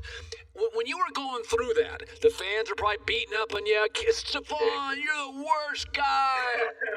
So when you were going through that, take me to where you were when the fans are like banging on you and you're not a Viking, you're not loyal. It was real tough for me because I was one of those guys that pride myself on loyalty and respect and trust. And it's so tough that you have a fan base and then you have an organization. So when you have an organization, whatever you're going through within the organization, you never wanted to come off with the fans. And it's kind of hard because you feel like you're as one, but we're not always on the same page. So when that process happened, they called me all the names in the book. I got 1 million tweets, 1,000 comments about how bad I am. And I was just like this. I can't really say anything because I've been this guy for so long. And this is the first time they ever spoke with me this way other than in like, a respectful way, a hardworking guy. So it was something that I had to endure. And I was like this, regardless if it's the narrative or not, built around me, I'm going to change that this upcoming season going into my new situation. I got a fresh start, and I'm going to make sure I earn the respect of my teammates and my coaches before anybody. So kind of unique. You seeing a guy like Deshaun Watson who's done so many great things. He's been an activist in the community. He's giving back. He's done so much for Houston. He's been a hell of a quarterback. To see people say anything about him other than he's a great guy, it's surprising because he does so many great things and not necessarily just football related. So he's got that microscope on him, and I don't know the situations in its in and out, but I'm supporting him 100%. And if a guy like that is troubled or is in a bad place or feels like he wants more for himself, I say go for it. I'm getting behind him 100%. So you hear, hey, we're sending you to Buffalo. And you're probably thinking, Buffalo? It snows in like August. Buffalo. But did you pretty quickly, did you feel like, oh, they love me? I mean, how long did it take before you're like, I'm going with Buffalo. I'm going with Buffalo. No. Even with the trade, because they gave up so much to get me, which was kind of like, it was such a weird spot to be in because they gave up so much to get me and they believed in me. And it was just like, that's all I really wanted from my organization and from my team and the people that I'm playing for. So when it happened, Bills of Mafia got behind me immediately. I got a million tweets when I got traded. Aside from the comments from just the fans of my previous place, Buffalo engaged and welcomed me like, we're riding with you, we got you. You know we're going to do X, Y, Z. By then, like, I'm not thinking about, AFC Championship or playoffs or anything. I'm just thinking about, damn, I just got traded. And they already, they already talking about all the good things that end up happening, luckily. But for me, I was just so happy. I was so happy to have a new situation, is to have a group of people embrace me the way that they did. I was just so thankful. Like throughout that season, I was so thankful to the point where, like, I took like 1 second to look at it, like, damn, it's been a hell of a year. Everything that's going on and to have success. Hey, don't show that clip of them beating me one-on-one. We play one-on-one, my bad. But it's just been great, and I had a great time. 1 minute left. Tell me Josh Allen's just a big old kid. Was there a throw he made in camp or something where you were just like, not against Kirk Cousins, but was there a play in camp or something you were just like, oh my God? It was a couple of them. Like throughout this season in training camp, he had I ran like a post in one-on-ones. He threw it on the line, and I've never seen a post thrown on the line 60 yards. He was just doing stuff that I never really seen. Now, I've had some good quarterbacks with some great arm talent, but I got this ability that can run, is mobile. It was one play that really made him, like for me, put him in my heart because it said a lot to me that he's made up the same way I am. And it was a play where a guy got a pick, like the DB in practice got a pick, and he hates that. Like he hates that to the point where it's like he told me the next time he said run a post, I'm throwing right now. Run a post right now. So I run a post, I'm like 60, 70 yards down the field, and he throws it, he gives me a chance, I make the play on the ball, and he comes back like this. There we go, 14. And that kind of energy and that kind of, moxie from the quarterback position, it makes you want to play better. It makes you want to go out there and give it some more. So, that made him like this. Oh, he's a competitor. He's a dog. So I can work with him. You're as good as any player in the NFL at your position. Next time you're in LA, stop by our set. We'll put you down. We'll have a bunch of time. I know you're doing a zillion interviews today, and I understand it. Stefon Diggs, Old Spice Dynasty, and their YouTube channel. We got to run. You're a great dude. Get out to LA for a weekend. We'll put you on the chair. I appreciate it. Thanks for the guy. I'll talk to you soon. All right, Stefon Diggs. You know what I love is you're a great player, and he had a good year, and then he goes to another place, and there's a little fear. Small market, Buffalo's not free agent, hotbed, and he goes there, and all of a sudden after about 4 practices with Josh Allen, you're like, okay, it's going to work. Like, listen, man, that's scary. You get one shot at these careers. You get one shot, and he's good there, and they send him to Buffalo that doesn't have a great 20-year history outside of Jim Kelly's years. And then 4 or 5 practices in, he probably figured out, okay, I got my guy. He throws a deep ball, I run a deep pattern. That makes me happy. That's a good life. Russell Wilson around the corner, Black Rifle Coffee Company, veteran-owned, serving premium coffee to people who love America, law enforcement, first responders. Go to blackriflecoffee.com/herd, H-E-R-D, 20% off your first order. Hour 3 next. Want more Herd? The Herd streams 24 hours a day, 7 days a week within the iHeartRadio app. Search Herd to listen live or on demand whenever you like. I'm Robert Evans, host of Behind the Bastards, and if you're like me, you're probably worried right now, in part because of the fascist insurrection on January 6th in Washington, D.C. But what if I were to tell you that what happened in D.C. was just the latest in more than a century of fascist attempts to take over democratic governments, many of them successful? Learn about the history of these insurrections and the history of anti-fascist actions attempting to stop them when you listen to Behind the Insurrections on the iHeartRadio app, Apple Podcasts, or wherever you listen to podcasts. Russell Wilson, 9 years in the NFL, 8 Pro Bowlers. Some of the numbers with Russell Wilson are insane. He's the first quarterback in league history, in the history of the National Football League, with a winning record in each of his first 9 seasons. What? It's insane. Youngest quarterback to ever start consecutive Super Bowls. Was he that young? I mean, I knew he was young. We just forget. We forget. Russell's still young. And by the way, they sent me these Bose 700 no noise-canceling headphones. I swear to God. Can you hear me? Okay, talk to me. Hi, Colin. I can hear you. I can't even believe I can't hear. And you're next to me talking into this. Yes. Let's get Russell. Well, no, I'm not talking. The sound's not coming out of the microphone, but yes, obviously I'm talking to you. Yeah, because I'm getting the microphone through my headset. Yes. Russell Wilson's joining us live. These puppies are incredible. Are you wearing those right now? I'm rocking them, Colin. Obviously, I see you got the hook up. We were able to send a bunch of those, not just to you, but a whole bunch of healthcare workers today. Oh, good. Which was pretty cool. So, Bose and I have been partnering to really try to make a difference, and we gave them some pretty cool, a big old box kit just to say, hey, thank you for all you've been doing, and give them some Super Bowl merchandise, a lot of fun, and local businesses too. We've been rewarding too. So, you're set up there. It looks like you and Joy are all set up there. We're doing well. So let's go back to your first Super Bowl. I was talking to Troy Aikman the other day, and he said, he goes, I sleep. He goes, I didn't sleep very well before a lot of games. He goes, the night before the Super Bowl, I slept great. He goes, I thought this is easy. He goes, then I ran out of the tunnel. He goes, I don't remember anything for the next 30 minutes. I was just like, oh. So go back to your Super Bowls. You've always been a great pressure player. But go back to the first quarter of both your Super Bowls.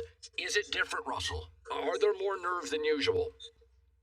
Yeah, I think you have your natural feelings, but honestly, the best part of the game, I've always told people this, is going out for the coin toss. I was fortunate to be captain that year, and me and Heath and Big Red, we went out for the coin toss. And meanwhile, Peyton Manning and Champ Bailey and all these guys were walking across the other side, and they did the coin toss. Hey, welcome the AFC champs, the Denver Broncos.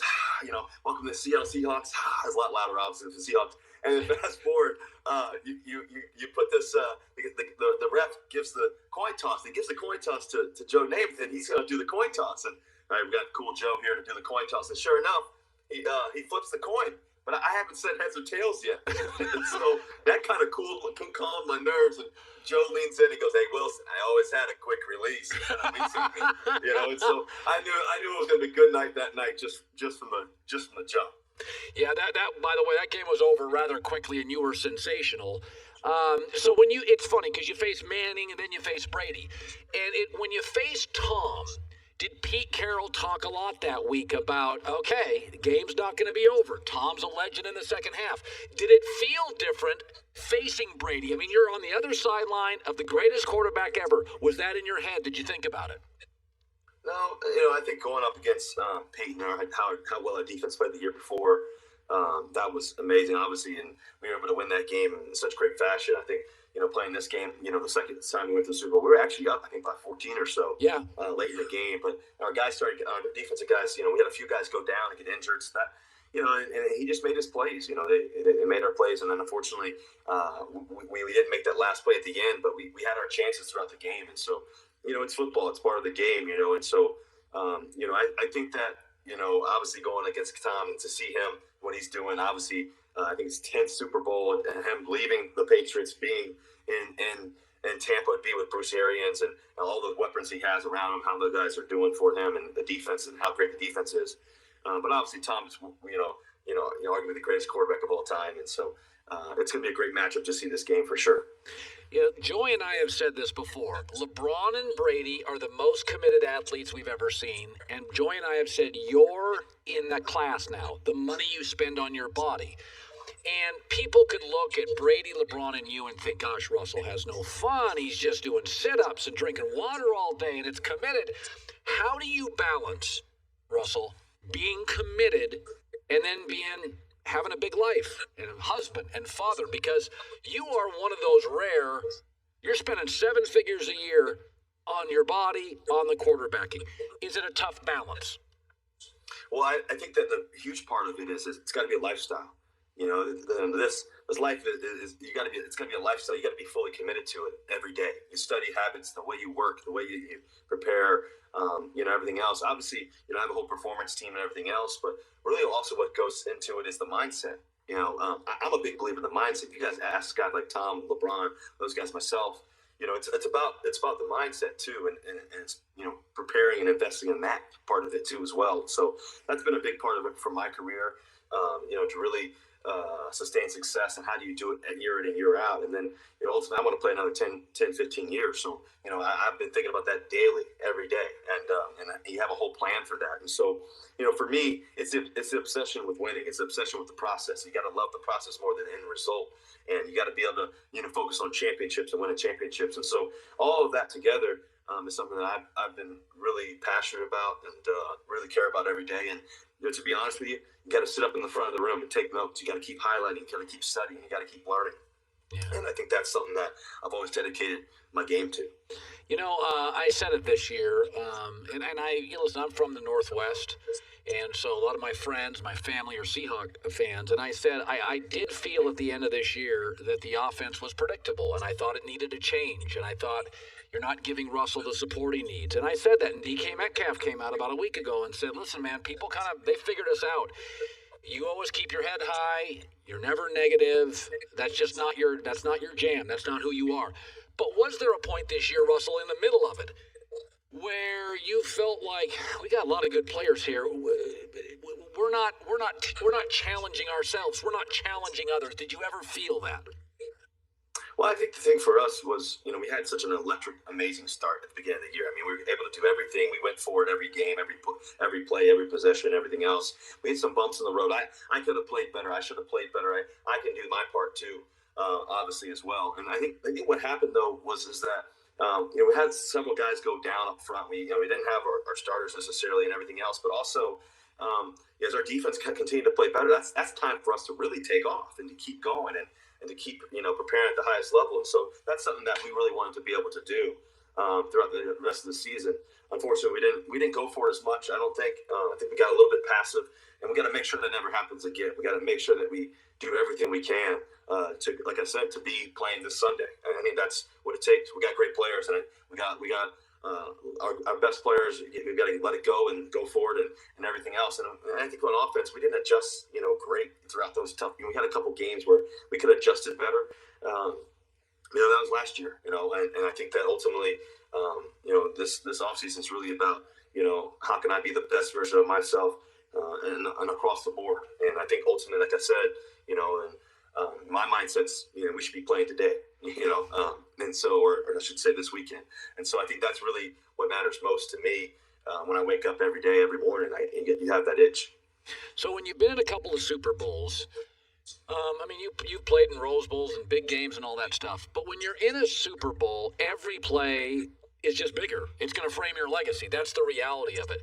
How do you, when you get into these, again, you've played in so many big games, but in the Super Bowl, I can remember so much about that Super Bowl, that throw up the sideline right before, the end of the game. How do you keep your anxiety down? Like you come out of the tunnel, you're amped up. How do you not overthrow the ball? End of game, you're tired. How do you not force stuff? Super Bowl, massive pressure. Where do you go? Because I never sense it with you. I think you play better from behind than with the lead. I think you play better in the fourth than in the first. How do you get there? Where does your mind go? I think, first of all, pressure is a privilege. And for me, I try to remain neutral. I try not to get too high. I try not to get too low. I try to be in the middle of the moment. I try to embrace the moment. I think sometimes some people fear the moment. I look forward to the moment. And that's something that I've always been dedicated to, and something that I've always visualized since I was a young kid. And I've had tons of people tell me I couldn't do this, I can't do that, I won't do that. And so I'm used to overcoming. I'm an overcomer by nature, and I think that ultimately, I'm grateful that God's given me the opportunity to play this game and do what I love to do. I think that you have to have winning habits. Success doesn't just happen by accident. You have to have winning habits every day. Like I said, it's a lifestyle. It's a lifestyle choice and what you do and how you think about things. And in the midst of the moment, like I said, I look forward to those moments. I love watching this Super Bowl stuff. My sister didn't even like sports, and now she's a huge Seahawks fan because of you. When you go back and you look at those, look at that, Russell. You're on the sideline against Denver. Was that the greatest? I mean, it was probably obviously the greatest sports moment in your life. Can you even go back there emotionally? What you were thinking during that? Man, win it. You know, it's you hold up that trophy. It's such a gift. You know, and every day you wake up, wanting to do that. Every day you wake up, just that itch, that urge to hold that trophy up again. I think also that night I was thinking about my dad. You know, I was thinking about my dad, just how far he's helped me come, my mom. But my dad, he's no longer living. So he wasn't able to see me in person there, but I believe that he spiritually was there with me. And so that was an emotional moment right there where I got to hold up the trophy and the gift of that. And so you got to do it more. You got to hold up more trophies because it's such a special thing. But it takes so much hard work and belief and everything else. And so, I'm excited to hopefully be able to do that again one day. It's interesting. I've been defending Deshaun Watson for the last couple of days, and I've said, listen, these athletes don't get very long.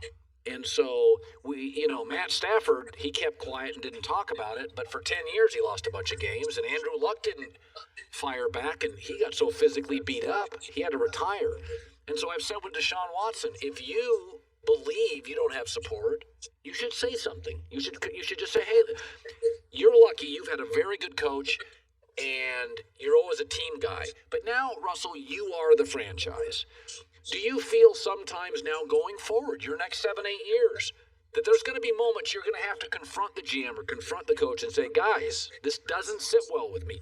By the way, you guys have a new offensive coordinator. Did you give an opinion on that? Did you say, listen, we're stale? Do you feel you have a need to do that or a right to do that now?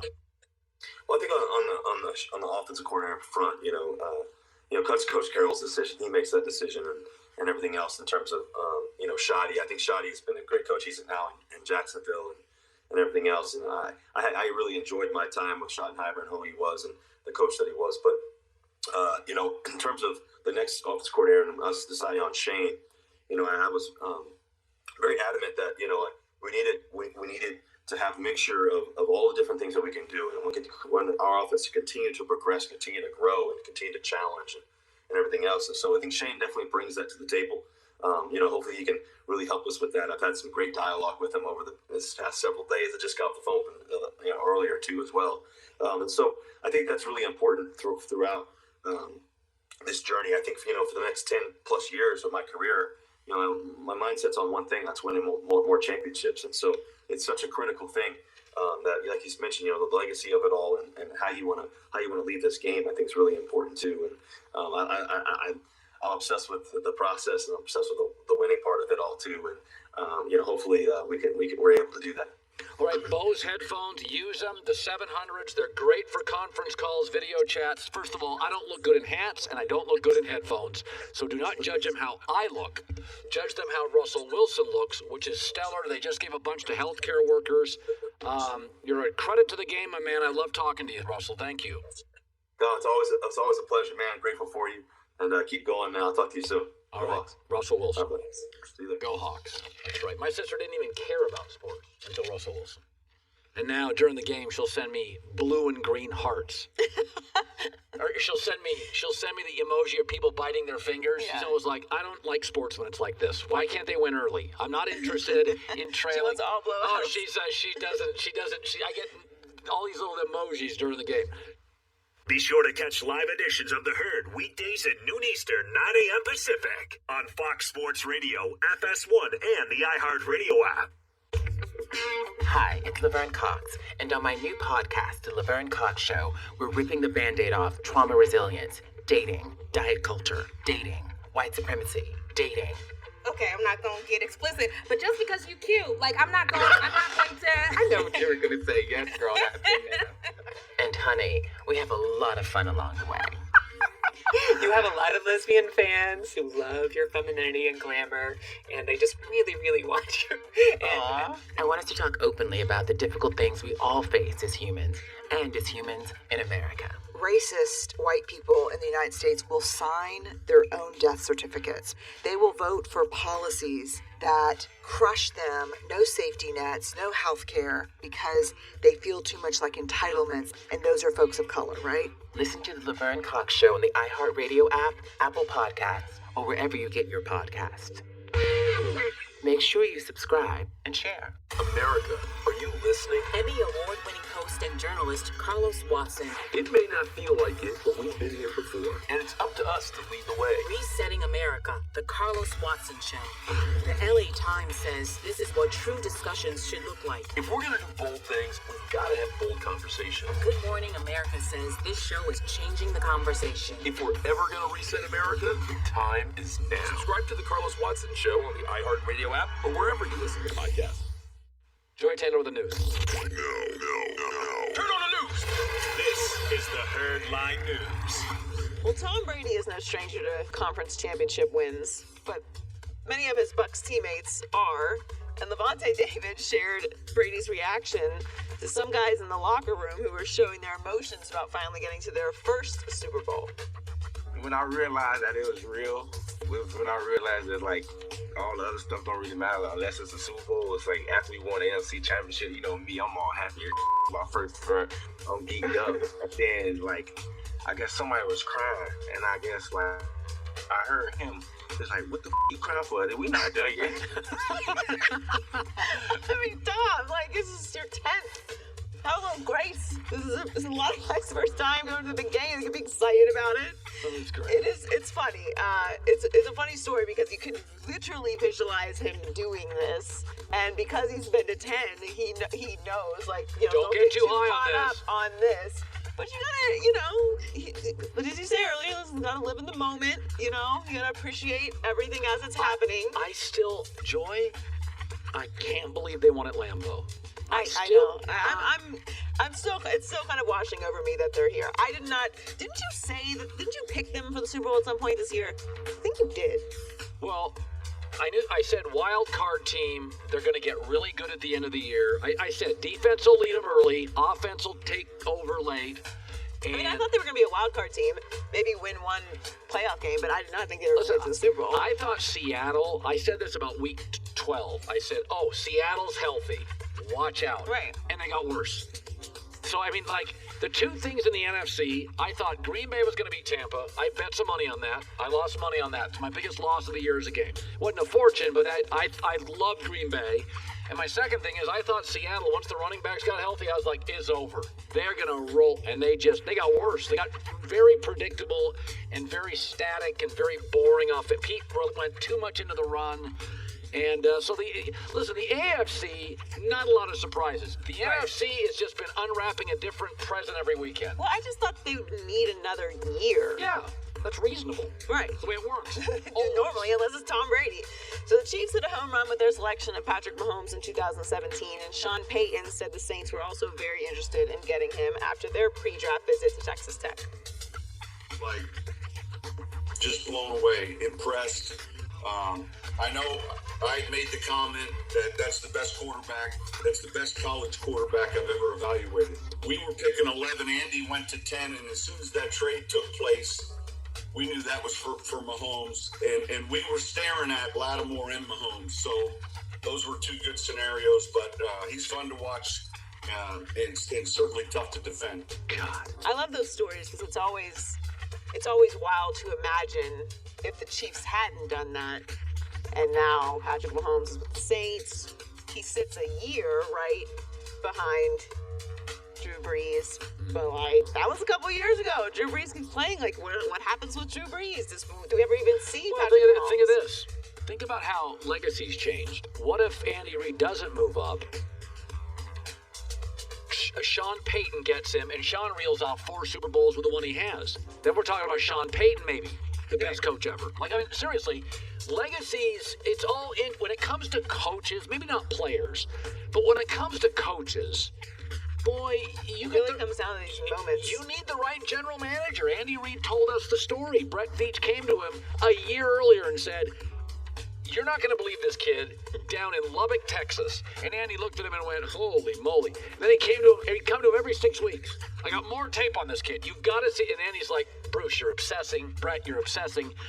It's going to change Andy Reid's legacy. He's going to get 4 or 5 more Super Bowls. And there are going to be a lot of people that say Andy Reid is Bill Walsh. Is Belichick. It's massive. But it's also, in Patrick Mahomes, to his credit, when we talk about this a lot, he wasn't necessarily a winning quarterback. He had a losing record his last 2 years. Started 32 games. It was 13-19 in his 3 seasons at Texas Tech. So, if you're a young guy, signing day yesterday, my nephew signed with Arizona. Oh, that's right. Congratulations. Congratulations, Isaiah.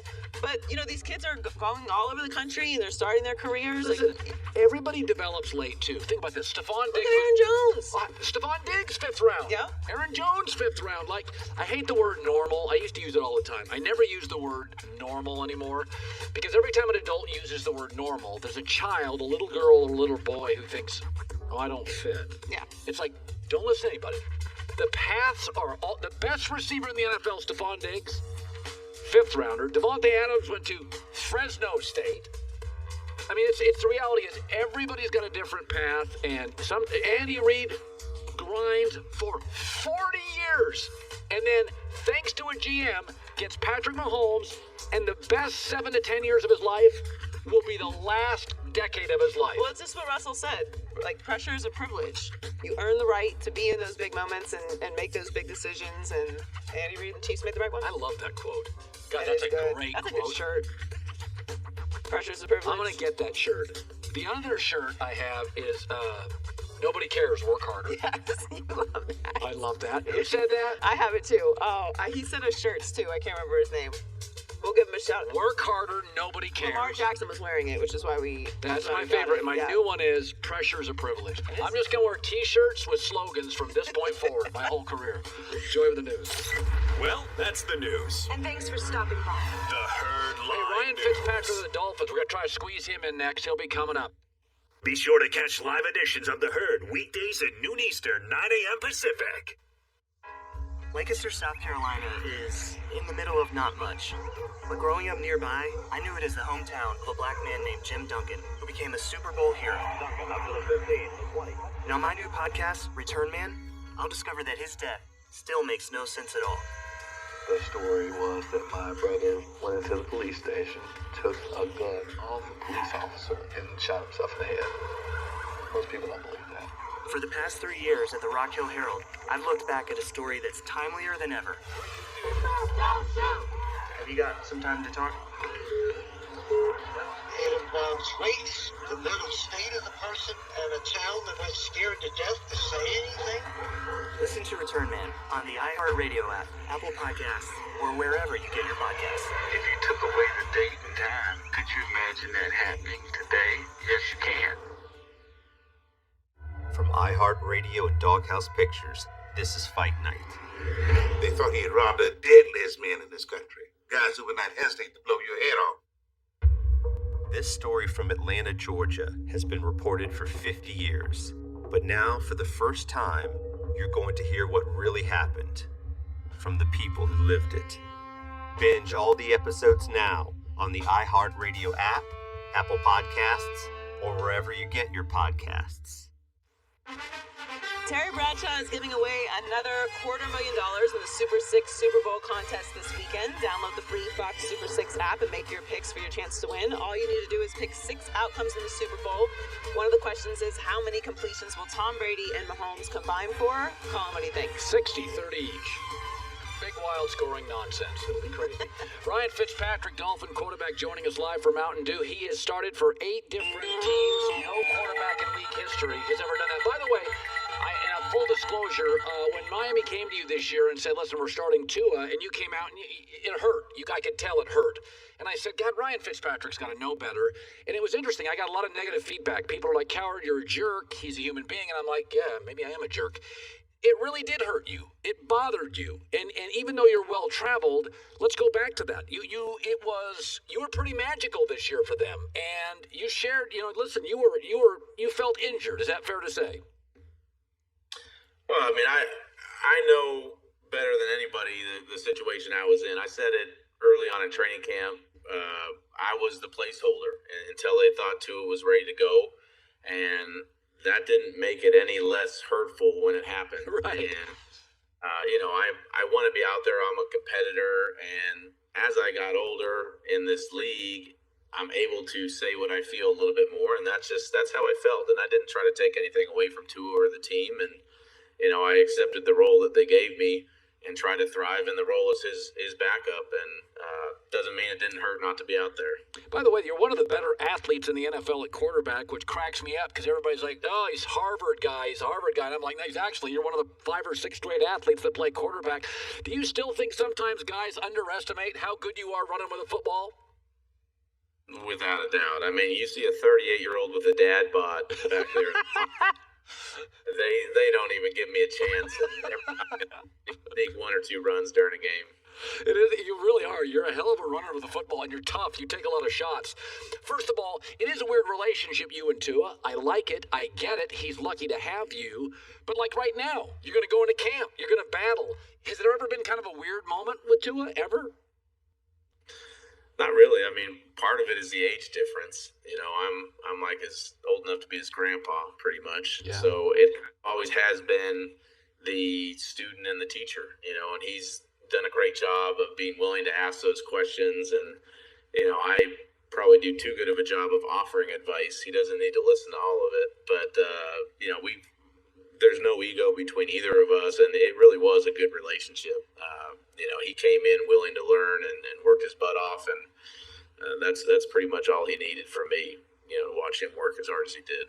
Tom Brady won't drink a beer during the season. He's lasted forever. You've lasted forever. What's your secret? Yeah, we may be the opposite in that one. I definitely have the opposite diet and the opposite habits in that way, but my biggest thing has been belief in myself. I really do think so. And then, in not being seriously injured, I think a lot of that has to do with luck too. But I'm very fortunate at the age of 38 to still be playing this game. When did you know Brian Flores was good? Because he's clearly really good. When did you sense it that he was special? Well,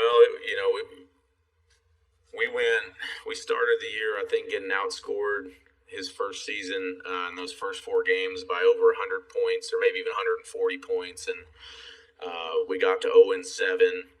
And I think it was right about then when, he decided he was going to put his personality, his stamp on the football team. He started being more of himself, putting more of himself into practice and meetings in terms of his personality. And right there, I saw that he was going to be a special player. I mean, he's a young guy. He's 39 years old. He can really relate to the players. Players can relate to him and, look at him and respect him. He has a great presence in the room. And I was really happy to see the success that he was able to generate this year with our team, going 10-6 from a team that was called the worst team in the history of the NFL 2 years ago. He's done a great job and will continue to improve that organization. You have 7 kids. You're an NFL quarterback. That is not the easiest life to balance. How do you do it? Oh, you have an amazing wife.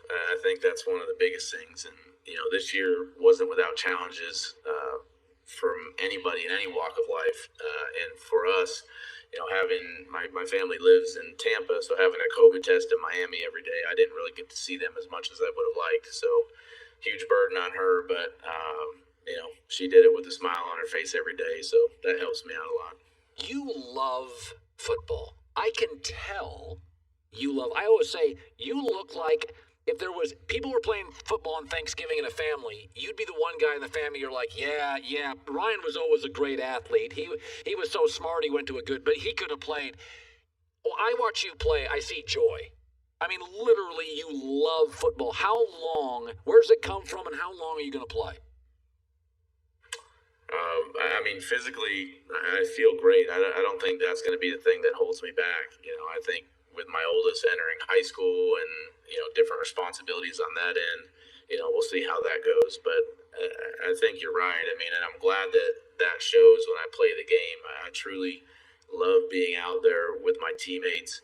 I love trying to make guys better. I love trying to instill confidence in some of these young guys in hopes of bettering their careers. So, that's why I want to continue to play. And that's why I really enjoyed my 16 years in the league. When I get out there, I do feel like a little kid, running around and making plays. By the way, Mountain Dew Major Melon Super Bowl commercial stars John Cena, going to give fans a real-time opportunity to win $1 million. I want you to go to lifechangingdew.com, lifechangingdew.com for details. I have a minute left before the show's over. You went to Harvard. Were you a good student? You liked your beer?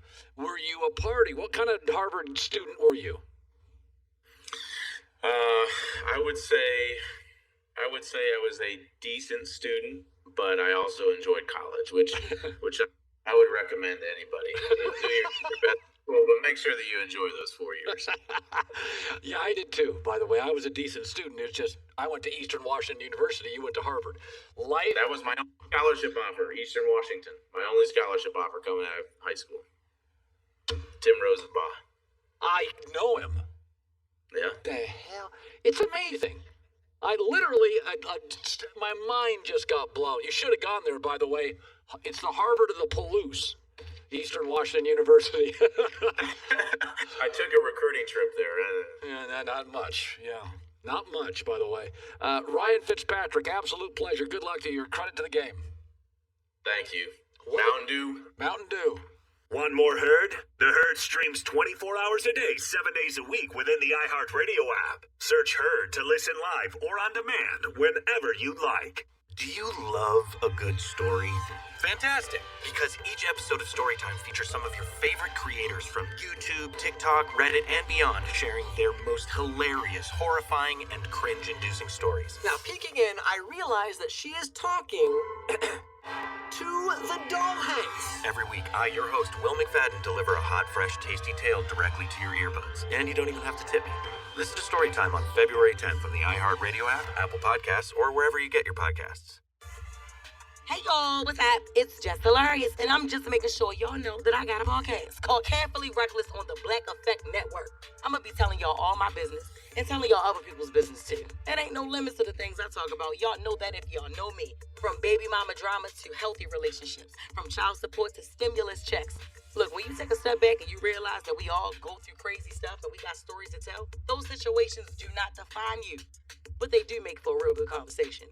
In a world where clickbait and cancel culture can tell your story before you do, I'm creating an outlet to remind people that we still human crazy and we can all laugh about it. Don't stress over it. Bring your problems to me. I promise I won't judge you, but I might crack a joke or two. Don't be scared. It'll be respectful and messy at the same time.